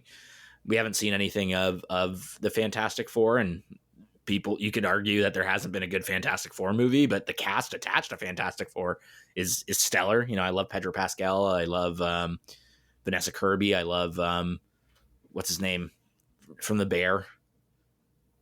Evan Moss Backrack. Yeah, him. So yeah, I don't know. I'm optimistic. Again, I don't think I was ever part of that gang where it was like, oh, the MCU sucks now. It's awful. Because there has been some spectacular movies. Guardians 3 is the best Guardians movie, I think. I think it's one of James Gunn's best movies. And it was wonderful. And that was post Endgame. Again, we talked about No Way Home, how much I love that. We talked about that last episode. Black Panther 2 is another spectacular freaking movie post Endgame, although incredibly sad, and I never want to watch it again. There has been a lot of good. I just think there's been a decent chunk that hasn't been particularly great. Whereas again, that run from Iron Man to Endgame, there was no. Again, I can name one movie that people consider not great in that entire run, and that was again Thor: The Dark World. So I don't know. How do you feel about this? I mean, this was a very good write-up that you wrote up and read, but it seemed fairly unbiased as well. So I don't know exactly where you land. You've been good. You think it's unbiased? Yeah. I accomplished it then. Yeah. Not written by AI, by the way. By the way, I don't know where you stand on AI. I think I might do a write-up on AI, not as long as this, but just as that concept of what people have been talking about AI in the film and TV industry. It's very interesting as a concept. I don't feel like it's your voice or it's not your voice. I've always kind of felt that it's difficult to really, I didn't use AI at all to write this. I just researched it and then wrote it in my own voice. It's me writing it and I spoke it. I just find it's kind of disingenuous, but I noticed a lot of AI out there, a lot of AI write-ups for things. And I'm not necessarily condemning it. I just don't know that it's I don't know. It's a little worrisome, especially if it comes to writing a script for a movie. Mm-hmm. It's just it's interesting, but that's maybe a topic for another show. But what I think about this, I think that I'm pretty excited about this upcoming slate of movies. I think that this is going to be really interesting, and I think that they spread themselves too thin. I think Kevin Feige maybe didn't have the quality control going at full tilt as he did before, because there's so much being produced all at once. And there's like a lull, right? Last year was just Agatha all along, and it was Deadpool and the Wolverine. And that's it, I think. I don't think there was even another show. Maybe there was one in the beginning of the year, I'm forgetting. But there wasn't that much last year. Mm-hmm. And I think now they're going, again, 3 movies this year, which they had done in the past, especially pre-COVID, but also in 2021 when they launched Black Widow, Eternals, and Shang-Chi. I think Shang-Chi being the best of the 3. Yeah, by far, I would. Although it's an Iron Man movie again. Yeah. They have this tendency to keep going back. And that's something we talked about Star Wars. I think the fans also just want the same thing they've seen already. It's like, if you want to play The Last of Us, just play The Last of Us Part 1. Like, you don't have to play Part 2. If you love The Last of Us, play that. If you love Star Wars, the original Star Wars, just watch the original Star Wars. But there's also this idea that Star Wars keeps repeating itself. It's episode 4 was episode 1, was episode 6. 7. Was episode 7 as well. Yeah. Return of the Jedi is very similar in a lot of ways. Not completely, but it's somewhat similar too. And it all culminates in Star Wars. You just go attack the base together. Like, let's all attack the base. It's cool, but it's just the same thing. And so to create something different that subverts expectations is difficult sometimes. And I think a lot of that's another thing I should say, is that Infinity Saga was a lot of the same movie over and over and over again. Ant-Man and Black Panther and Iron Man. Obviously, Iron Man started it, so that doesn't really count. And that's the progenitor. That's the starting point. And then there's also, of course, you've got what am I missing? I said Ant-Man. Oh, Doctor Strange, same movie again. Thor. It's like Thor's a little bit different, but yeah, sure. Yeah. So yeah, it's a little bit silly, but now they're doing different things. They're doing original things largely, except for Shang-Chi in this saga, and people aren't liking it. Like, Eternals was pretty unique. I think Eternals had some missteps. It wasn't perfect. It could have been better. It could have been more interesting. Had a great cast. I really liked Eternals. It was good. I haven't watched it since it released, but I actually really enjoyed it. I mean, it's rotten on Rotten Tomatoes, right? So the critics don't like it. Audience doesn't like it. So it's which kind of sucks. Yeah, I'm in the worst thing about Eternals, though, by the way, worst thing about Eternals, and you just kind of alluded to it with Doctor Strange, is the worst thing is definitely the ridiculous end credit scenes. But hey, yeah, because one of those is Blade. Yeah, and where's Blade, by the way? But my high level thoughts, though, is that I'm very excited, and I have more detailed thoughts here. But I'll go back to you and ask you, where's Blade? No, what do you? I guess no. The real thing I'll ask, if you want to talk about Blade, you can too. But I don't. We never got to talk on this podcast about Robert Downey Jr. being cast as Doctor Doom, and I think that's a pretty big. That's a pretty big piece of this puzzle going forward. The Russo brothers are back for both Avengers movies, like they directed Infinity War and Endgame, and now they're directing this multiverse saga End, which is pretty exciting to me. I think the Robert Downey Jr. casting is, I'm just going to say interesting, and then you can tell me what you think right now. I don't like it personally. I think it's a dumb move. I don't understand the value in bringing him back unless it's, I just don't really know. Like, it just seems silly until we see it executed. I don't really have an opinion, but from the outside looking in, I'm just like, okay, cool. Robert Downey Jr.'s back as a different character, and he's going to wear a metal mask. Like, that's all I really know. And it's like, sure, I understand that. Why does that bother you? Like, why don't you like it? I don't typically like when one actor plays multiple characters, especially considering how great of a send-off he had in Endgame. I find it just such a silly choice, unless they somehow work it in that Again, I don't know. I don't know. Again, my guttural reaction is that it's silly and I don't like it. Like that is literally just my guttural reaction. The thing I'll say about this is that it's funny. I agree with you on that. I don't like when multiple actors play the same character. It feels there's a feeling of multiple character. Sorry, same actor plays multiple characters. What did I say? Same character plays multiple actors. That wouldn't make sense. Yeah. but yeah, like I agree with you. And there's a prominent TV show that does this in Lost. Actually, I'm not going to say what happens, but there's an actor that plays two different characters. But the way that they do it in that show, they don't do it in a way that I feel like they delineate the two characters enough that makes it worth doing. Mm-hmm. And it felt like they just liked the actor and they wanted to keep him around. Mm-hmm. And that's kind of what's happening here. Robert Downey Jr. is incredibly popular with fans. They're bringing him back. But I don't see it as that because they're actually doing a multiverse. That's the whole premise, actually. Mm-hmm. And the idea of the heartbreak of seeing you live long enough to become the villain type situation is kind of brilliant. I think it could be really, really cool because Robert Downey Jr. is a great actor. And to see him in a different universe be something different, like they showed in like the Doctor Strange movie. Doctor Strange in the Multiverse of Madness, they showed various other characters playing different roles in some way. They kind of branched out and showed, I don't want to spoil it. So there's various characters from the MCU and they made them play a different kind of character. Mm-hmm. And this is the ultimate version of that. But Robert Downey Jr., the great thing I think about it is that in Iron Man 1, Robert Downey Jr.'s Iron Man, Tony Stark, before he's Iron Man, is a dickhead. Mm-hmm. He's a bad guy. He's not a good guy at all. And the idea of what if Tony Stark didn't become this? What if he became something different? That is so interesting to me, just fundamentally, that's why it works for me. Because Robert Downey Jr. is a great actor.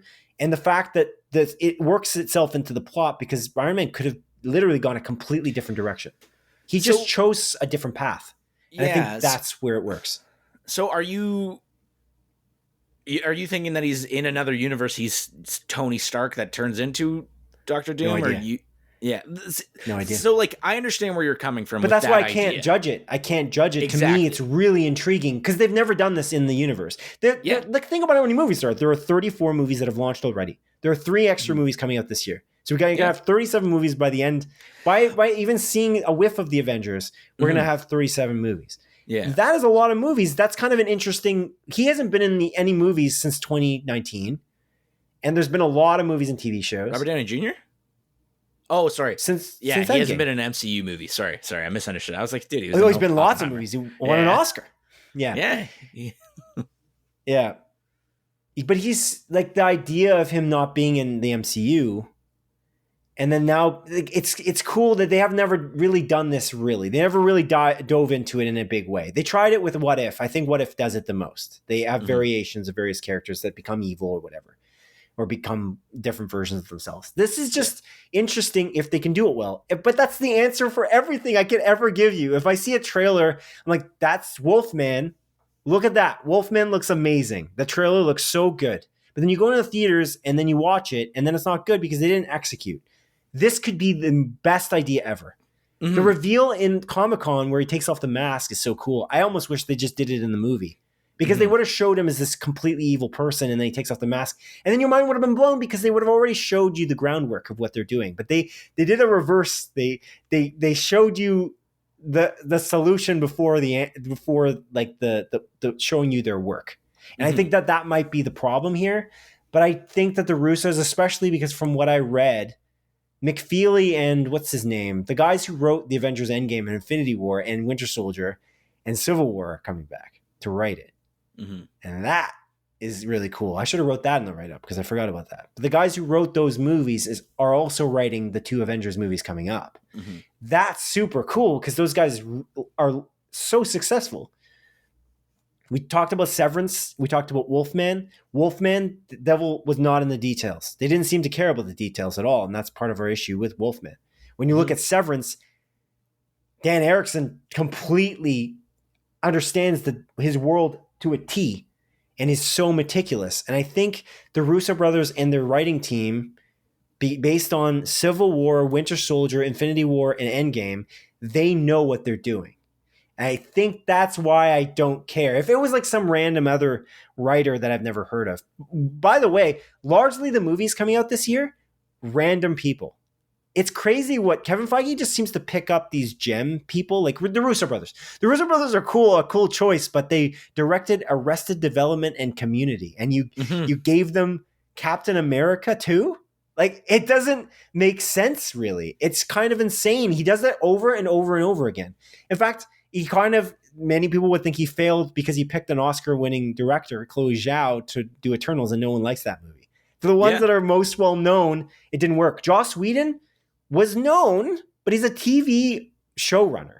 Yeah, it was Buffy the Vampire Slayer. He's not a blockbuster movie director, and he directed 2 huge movies, I think, really well. I think like Age of Ultron, people don't love.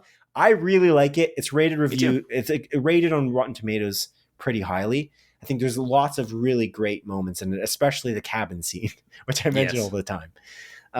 So I think it's good.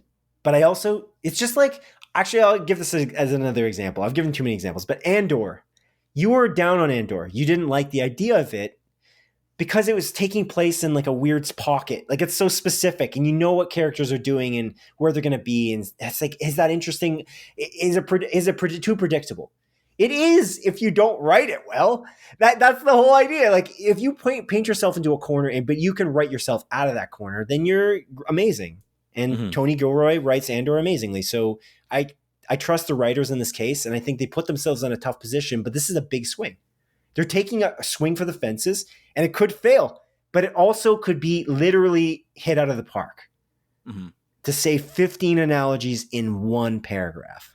I think I followed you. I'm pretty confident. But that's my thought. Yeah, I do agree with you. I think there's a lot of potential. But yeah, I guess it is all in the execution. But just my initial guttural reaction to that. But however, like, out of these projects that are coming, everything that we know about, what are you most excited for? Well, definitely Avengers. But let's just say 2025. In 2025, I think the Fantastic Four art, the thing they showed, I think it was at Comic-Con last year, of the cast standing together, and it's called First Steps, and the art style and the titling, it looks awesome. Yeah. I just think that whole thing, it looks really good. So I'm just that to me, and that Fantastic Four is so important, and yet they're failed repeatedly because the movies just haven't been good. But if Kevin Feige is specifically paying very close attention to this, and Matt Shakman, who's directing it, who directed WandaVision, by the way, but didn't write WandaVision. So I'm not as worried about the directing in WandaVision. I think the directing is actually pretty great. It's the writing that was my issue in WandaVision. And Jack Schaefer wrote WandaVision, but she also wrote Agatha All Along and sort of redeemed herself in Agatha All Along. So that whole thing kind of fixed itself in a way. But Matt Shakman also directed Mad Men and Game of Thrones episodes, which is really cool. So that is really neat. He's directing Fantastic Four. So we'll see if that pans out, but that's the one I'm probably most excited for this year. Otherwise, Thunderbolts. I don't have as much faith for Captain America because this largely the same team and a relatively unknown director, but largely the same writing team is writing it from the Captain America Winter Soldier show. And I didn't love that show. Yeah, Falcon and the Winter Man. Falcon and the Winter guy. Yeah, right. Yeah. That's correct. So that, so that's kind of my... It was right. We called it Captain Falcon and the Winter Man because it was actually technically Falcon and the Winter Soldier, right? Something like that. Is actually that seemed right. That seems right. Yeah, we didn't love that. I don't think you liked it too, right? You had an issue with it. I felt it was okay, but it just kind of went through the motions. It just you started at a point and you ended at the same point in the show in a weird, strange way. It didn't feel like you did anything. Nothing got accomplished in that show. Really, the only thing that got stuff accomplished happened. In that... Don't spoil it. Yeah, sorry, I maybe even said too much myself. It just introduces Wyatt Russell's character into the MCU, who's going to be in the Thunderbolts. Who's great. He's arguably the best part about that show. Well, the performances were good. Yeah. It's not the issue. The issue was the writing. I just don't think it's the same thing with WandaVision. What did you do? What did you accomplish here? I don't know what did you get out of it? Like, you have to get somewhere. Loki accomplished a lot. Loki's incredible. Did you finish Loki season 2? No, I never finished it. That is so worth it. That's the best show still in the MCU. I gotta go back. It's great. I don't know. Yeah, I'll sit down and watch it. Well, what's the thing you're most anticipating? Like, what are you most excited for out of the shows? Just list 2025, and then I think you're going to answer the same thing I did for ongoing. I mean, you might say Spider-Man 4. I'm super curious what they can do in Spider-Man 4 as well. I think, I'll be honest with you, in regards to what I'm most excited about, MCU-wise, Daredevil Born Again, dude. Like, I'm by far most excited about that. Because if it's half as good, well, no. If it's as good as the Netflix show, I'm gonna love it. I'm confident about that. In regards to curiosity, probably Fantastic Four is like I'm most curious about it. That's a great cast too. Fantastic Four. Stellar cast. Joseph Quinn. I didn't list him last time when I was listing off the cast members. But like it's like I'm into it. Like I again, I'm gonna watch all the movies for sure, and I'm definitely gonna watch Daredevil. But again, I'm cautiously optimistic about what's to come. But Daredevil Born Again, by far what I'm most excited about. Maybe I'll change my tune as time goes on. But the issue with Daredevil Born Again is the same issue I'm having with a lot of these things, is that the individuals making the show are relatively unknown. So it's Dario Scardapane, who wrote episodes of The Punisher. He didn't showrun it, though, from my understanding. That's cool, but The Punisher is not the best show out of that Netflix collection of shows. Like, no, I didn't even watch the second season. Daredevil seasons are all the best. Maybe Jessica Jones is beats one of the Daredevil seasons. I think Jessica Jones season 1. Yeah, right. Yeah, that David Tennant is literally a masterclass in that show. Yeah. He's so good. Kristen Ritter's phenomenal, dude. They're both great. That whole combination, but then they didn't have anything to do after. They ran out of ideas or something. I don't know. It's crazy. I would go as far to say as the first season of Jessica Jones is the best season of Marvel television. It's great. But like Daredevil I also season like 1 and Luke 3. Cage too, but I think the Daredevil beats Luke Cage. You like Shades? Well. You like Shades from Luke Cage? Shades. Oh, Shade, right. The villain Shades. But the main villain in that for a lot of the show is Mahershala Ali. Yeah. Who is going to be playing Blade. And that's part of that? We don't know. But here's what I'll say about this. Just to talk on this for a second, as I wrote some notes about this. So Blade has been going through some serious problems. They hired a director and that director left. And they hired another director and the director left. A director that Mahershala Ali somehow chose himself. Mm-hmm. Which is interesting because actors don't typically get choices in the MCU for what talent is going to write or direct the thing. It's strange because if you look at the script revisionists, the people who were hired, we have showrunner of True Detective Nick Pizzolatto is in there. Logan writer Michael Green was in there at one point. Fantastic Four, the Fantastic Four scribe who made the new Fantastic Four, not Fantastic. I knew you were going to do that. No, not the one with Michael B. Jordan. But that's Eric Pearson. He's apparently pretty good, so that's cool that he was in on it. But it looks like he's probably gone too. Mm-hmm. And then Mahershala Ali's still attached. The weird thing is his lawyer said something. Do I still have that up? I had like a quote from his lawyer that said something like, Mahershala Ali's been attached to this for like 5 years. And this is the most absurd thing I've ever seen in the business in my entire time in the business. I'm like, is that the most absurd thing you've ever seen? It seems a little ridiculous to say that, but I think Mahershala Ali, based on that quote from his lawyer's attorney, I think that means that he's maybe at the end of his rope. He may not last in this. It is strange they can't get it off the ground because people typically like Blade. I don't know what the heck is the problem. Just get it going. Do it. Mm-hmm. I don't know. It's strange, but it's cool. Mahershala Ali would technically be in the MCU twice if they kind of keep that canon, the Luke Cage stuff. I don't know if Luke Cage is canon, though. He may not be a character that they care to.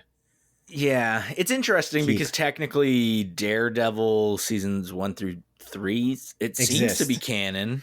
It seems to be based on the trailer for Born Again. Yeah, and I don't know. Since that takes place in the same universe as Luca, it's like it's all kind of connected, but I feel like it's just so loose and so much time has passed where it's kind of like, who the fuck cares anymore? You know what I mean? I'm very excited about Daredevil. I want to say that. The problem is Dario Scartapane is such a relatively unknown guy that I don't know if he could pull it to the finish line. And that's the scary part because he's got 18 episodes, and that's more than any other Daredevil season so far. So that's the scary thing. I don't know. It's interesting. I think I'm very optimistic about the MCU largely, though. I think that Kevin Feige took a look at what their hits and misses with various shows and movies and how much they're spending and how much they're making and whatever. And I think that he's taking a closer look at stuff going forward just based on what I'm seeing. A closer look, yeah. You're pointing at me for that. That's so ridiculous. Well, we were just watching something when we watched the Wolfman trailers like before the movie. What did we see? There was something and somebody said, that's the name of the movie. Oh, Until Dawn. Yeah. They showed the Until Dawn, the PlayStation Productions trailer for Until Dawn. But somebody said, we have to survive until dawn. What's up? A thumbs up appeared. A bubble thumbs up appeared on the screen when you did that. Really? Yeah, dude. That's crazy. Does it appear for me? Is it AI trying to guess what we're doing now? Oh, it did? Yeah, dude. That's crazy. What the heck? That's so stupid. I want to turn that off. It's going to show up in any video we actually release. But anyway. Man. But yeah, that's it. That's a long write-up, and it's a lot of stuff. I think that I'm excited. Yeah. I'm cautiously optimistic. One last thing I'm curious about. So Fantastic Four comes out this year. Do you think Robert Downey Jr. will be in it as Victor Von Doom, at least in the end credits scene? Because obviously Dr. Doom he's a pretty big Marvel villain in general, but he's also a pretty big Fantastic Four villain. He was featured in the first Fantastic Four movies with Chris Evans and Jessica Alba and those guys. Yeah.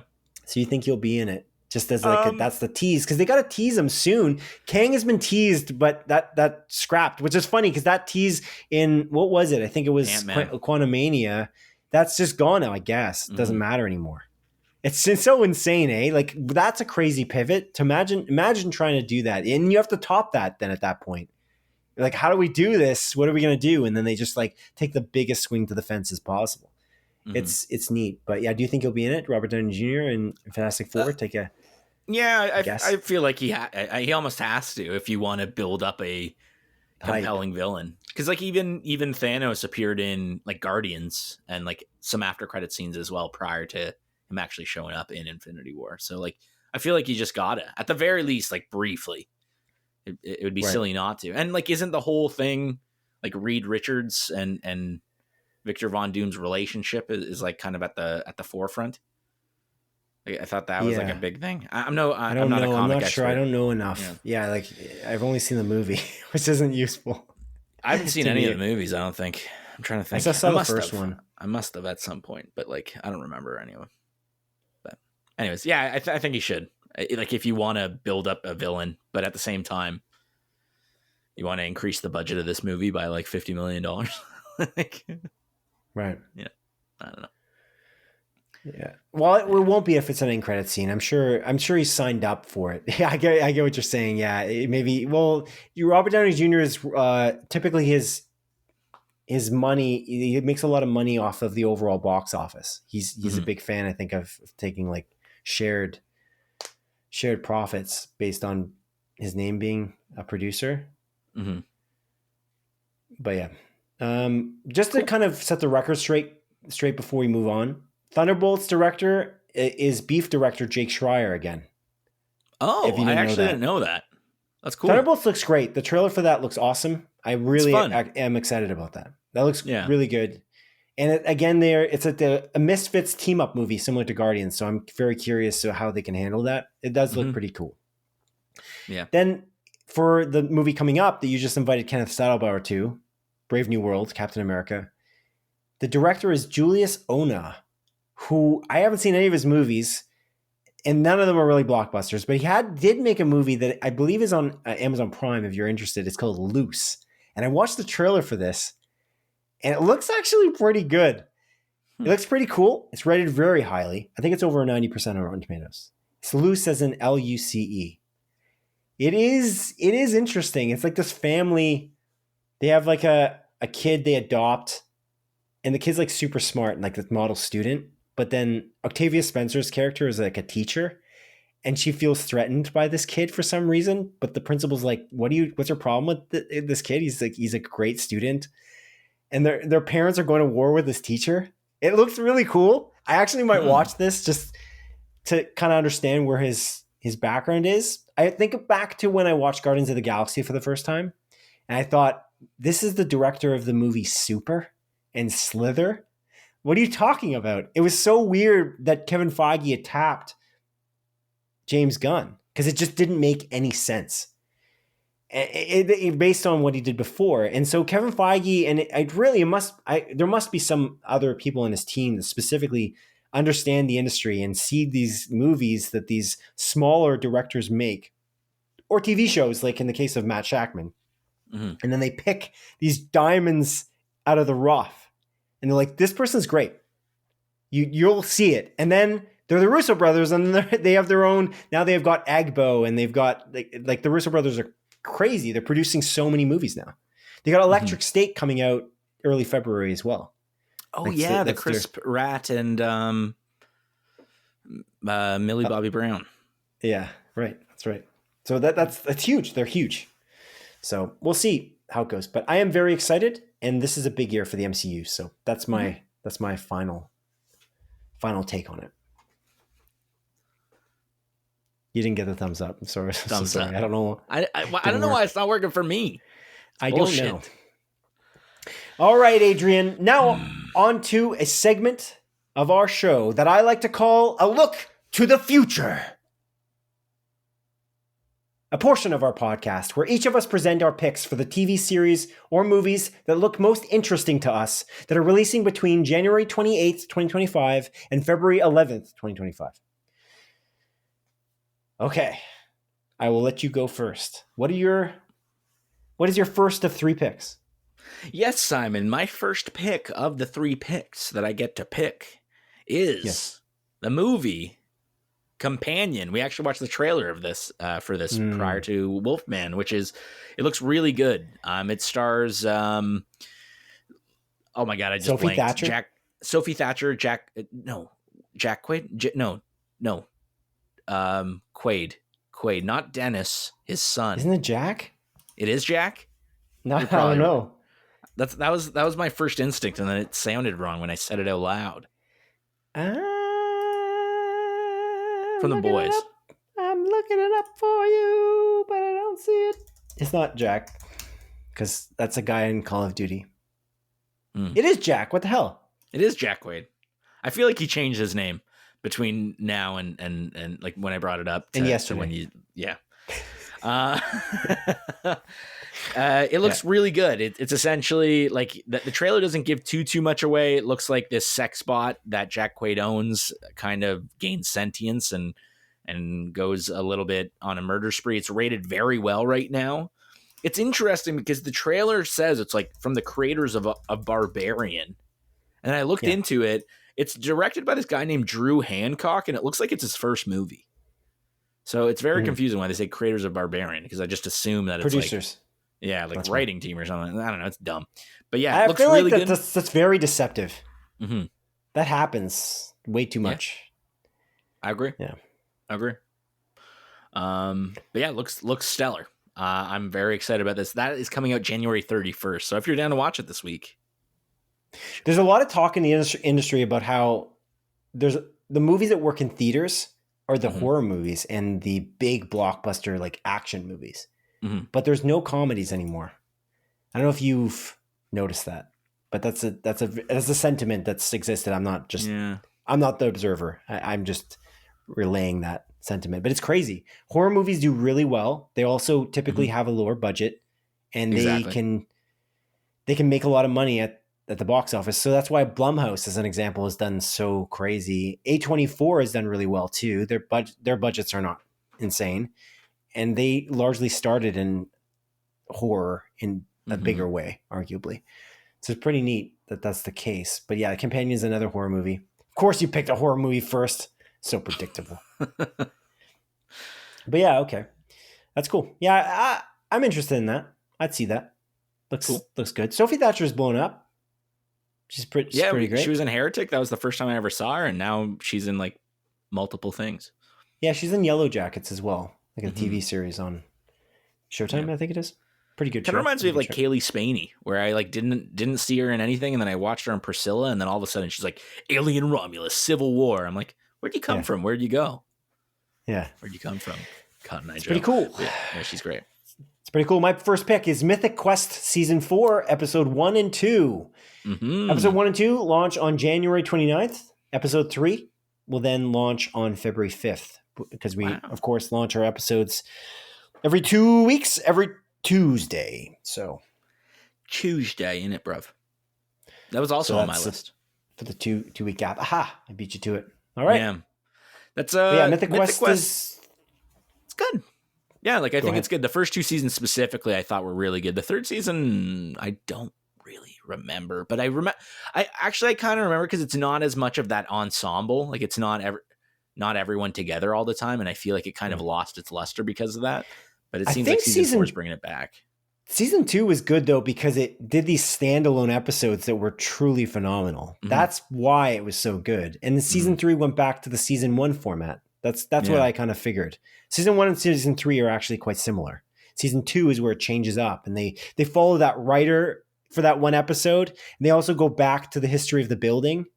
Mm-hmm. And the house showed the history of like kind of how to build video games and how they built them way back like 20, 30 years ago. I thought that was really cool. And those were very artsy and incredible episodes that I feel like should have won every award. But if you don't know, audience, Mythic Quest is a workplace comedy that takes place in a video game studio. They're making a MMO massive online multiplayer game. And it's led by none other than Rob McElhenney from good old Always Sunny in Philadelphia. Mm-hmm. But yeah, and I believe it's written by Charlie Day as well as Rob McElhenney. You might be right. I think Charlie Day. You might be right. But yeah, and stars Ashley Birch. So if you're a fan of video games, she's the voice of Horizon Zero Dawn's Aloy. She's the voice of the entire game Horizon, actually. Yeah, Horizon Zero Dawn. She is every voice in that game. It's crazy. I said that correctly. What are you making fun of me? She's got range. Horizon Zero Dawn's Aloy. Yeah. Chloe from Life is Strange. Yep, there you go. Many other characters. Yeah, she's great. I really like her. But yeah, cool. Great show. I'm excited for season 4. Should be good. Yeah. My next pick, Simon, pick number 2, is funnily enough, another horror movie. It's called Heart Eyes. Oh. Which is a fun sort of Valentine's Day slasher flick coming out February 7th. It's directed by Josh Rubin, who you may know, Simon, who directed the video game movie based on the Ubisoft game Werewolves Within, titled Werewolves Within, starring Sam Richardson, which was a good movie. Yeah. So he's coming back with this kind of slasher movie. It looks fun, kind of has like Scream vibes, like whodunit, who's this murderer? Or reminds me a lot of that Thanksgiving movie that came out. Mm-hmm. 2023, I guess. You watched the Thanksgiving movie? Yeah, I watched it in theaters. It's fun. That was, what's his name? The dude who directed Borderlands. Yeah. Eli Roth. Eli Roth, yeah. Which is funny because that movie was filmed and released before Borderlands came out. Did you watch the Borderlands movie? No. So Borderlands, for those who don't know, is a movie adaptation of another video game and follows in the trend of bad video game movies, apparently. Mm-hmm. Which is strange because we've had a good span of really good video game adaptations to movies and TV shows recently, but that one did not do well. And it's strange because the cast is incredible. And honestly, the last trailers looked really good. I actually was interested in seeing it until I saw that it was something like a 20% or something on Rotten Tomatoes. I can't remember now, but it's not reviewed well at all. But yeah. Okay, cool, man. My next pick is Your Friendly Neighborhood Spider-Man. A Disney Plus release launching on January 29th. But that's the animated Spider-Man TV series. I think it's got some of the same talent who made the X-Men 97 series also on Disney Plus. And it's got that old style animation, which is interesting. But that should be popular. I don't know how it connects to the MCU, to be honest, though. This is one of those weird things. It doesn't. I think it was specifically supposed to be a prequel where it was like Tom Holland Spider-Man, like when he's like young. They changed it? Yeah. And then I think this was within the last few months. They announced that it's just in its own separate thing because they didn't want to be held down by the MCU. Interesting. Okay. Yeah. I didn't know that. But I didn't. So when I did my write-up about the MCU just there, I see there's 13 series or something like that. Mm-hmm. I didn't mention that show. You did not? Oh, it doesn't matter, actually, because that show hadn't come out yet. Oh, yeah. Never mind. But you didn't mention it for shows coming out this year. I did mention it for that, yeah. But I imagined it. Wait, did you? But I did. The thing about it is that, no, you know what? Maybe I didn't. I don't think you did because I don't think you brought it up. That's why I'm so I didn't. You're right. I didn't mention that it's coming out, which works because I wasn't really sure whether it was connected. But that is weird. Yeah, that I didn't bring it up. Yeah. Well, I think it will be connected, though. Let's be real. Because you can do anything in a multiverse, right? I guess that's the crutch. That's the beautiful crutch of the multiverse. Yeah. Fair enough, man. Speaking of Spider-Man, though, just quick aside. Where the heck is Spider-Man Beyond the Spider-Verse? That was supposed to come out last year. I'm looking at it here. Didn't they change directors? So I don't know if I can trust it. I feel like they changed directors. 2026. According to Deadline, in December 2024, Sony has no plans to release Beyond the Spider-Verse in 2025. Whoa. Didn't that come out like in 2022 or something? 2023, because it was like 2023, and they're like, we're releasing the next one next year. And then all the stuff came out where like the animators were worked to death, and it was like not a great experience. So, anyways. Great.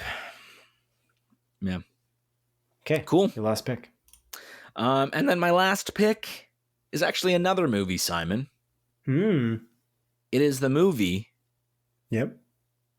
Love Hurts, coming out February 7th, starring Ke Huy Quan as well. And it just seems like a fun little like action romp. Action comedy, fun.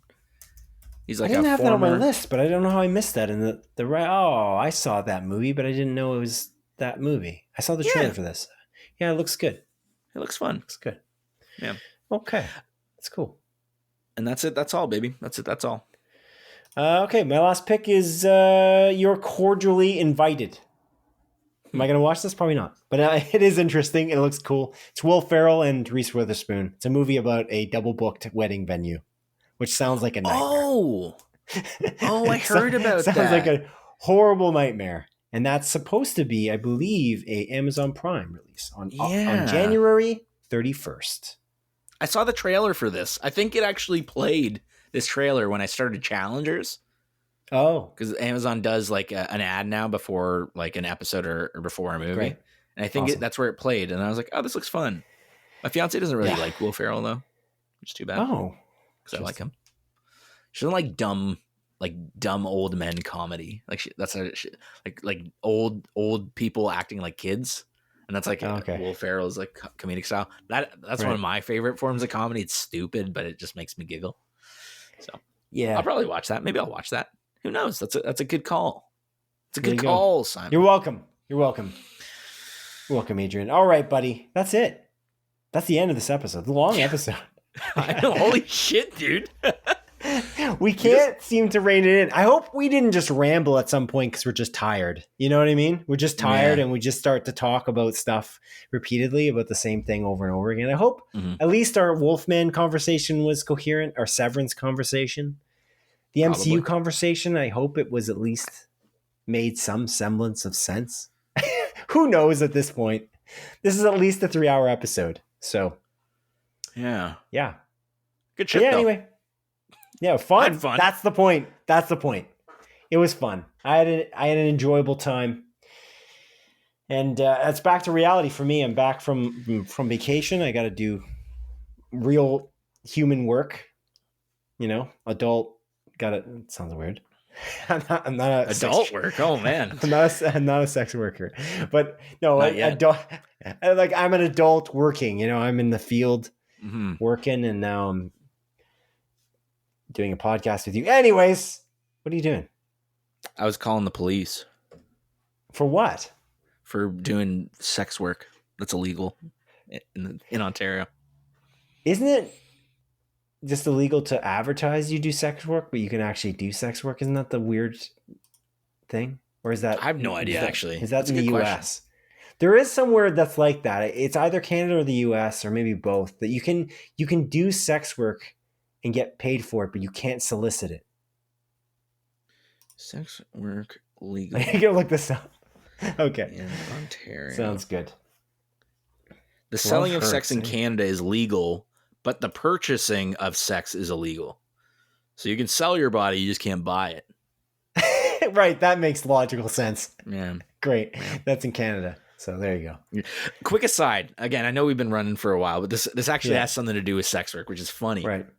So one of my friends, you know him. I won't say a name just for the sake of anonymity, but they work like a blue collar job. They're constantly moving, so that they have like back pain, and they went to like one of their doctors, and they were talking to them, and then asking like, my back's been really hurting, and they suggested, hey, go for a massage. Like the person that he was with, the nurse lady.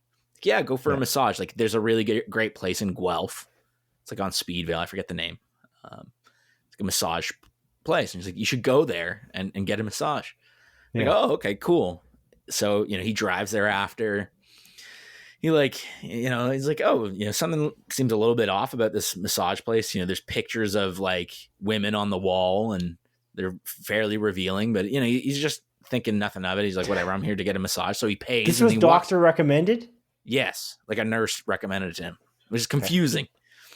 Yeah. So he like walks into the room, pays, and he's like sitting, and then he's like, something is off. Like something is really weird. And another person walks in and is like, okay, cool. Like which woman would you like to give you the massage? And shows him like a selection. He's like, okay, like I guess this one. Like, oh, okay, cool. Person walks out. Were they pictures? Yeah, they were pictures. And, were they fully they were dressed, but it was sexual, like very like sexual looking pictures. And he's like, what the something's weird. Like he's like, something is very off in this situation. I already paid. So he's like, okay, cool. This person. Right. And he just chose the first one. It's like, okay, cool. Lie down, wait. And then, so he's laying down, and then this woman walks in, and she literally is like, oh, hey, nice seeing you. And starts taking off her clothes. And he's like, whoa. What? He's like, whoa, like, I'm so sorry. Like, what's happening? And she's like, honey, like, don't you know where you are? He's like, I'm just here to get a massage. Like, I didn't, like, my doctor told me to come here. And she's like, oh, what? It's like, no, like, we're a different kind of like massage place. And then he literally was saying, I was like, but like, can you give me a massage? And she's like, well, yeah, sure. So he literally, it was like a rub and tug place, like where these women literally like get totally naked and massage your penis, Simon, like sexually. No, I got that. I understood that from the beginning of the story. And yeah, and then he ended up just being there, and she just gave him a normal massage, and he's like, oh, thank you so much, and left. And was it a good deal at least? No, he said that it was like quite expensive, but the doctor again told him to go there. He doesn't know the cost of massages. He just went. It was like over $100. Did he complain to the doctor? Like, don't tell people to go here if you're just. So he told me this tale. He told me this tale the day of. Like he went to work, went to get the massage, and then came over to my place. Sorry, actually not my place. We met him at Chuck's Roadhouse because it was his birthday. Right. So funnily enough, he went to get this massage on his birthday as well, which makes it kind of even funnier. So it's like maybe the doctor knew, like, oh, this guy is this guy in a relationship as well, which would make it even. No, oh, he's not. Okay, he's a single one in our group of friends. But yeah, so it's crazy. Again, off topic. We're talking about sex work, but yeah, crazy. That's nonsense. Yeah. That's in Guelph. Yeah, that's in Guelph on Speedville, where I live, at least. Yeah. Wow. That's crazy. It's all perfectly legal, apparently. It's stranger, though, that they recommend it at the doctor's office. That's unbelievable. That's the craziest part of the story, I think. Mm-hmm. But yeah. Okay. Well, on that note, I thought you were going to relate it to film and TV because we're ending the podcast. No. It's related. It's related. It's related to sex work. Okay. Yeah, just a personal tale. Cool. Well, Adrian, I appreciate you joining me.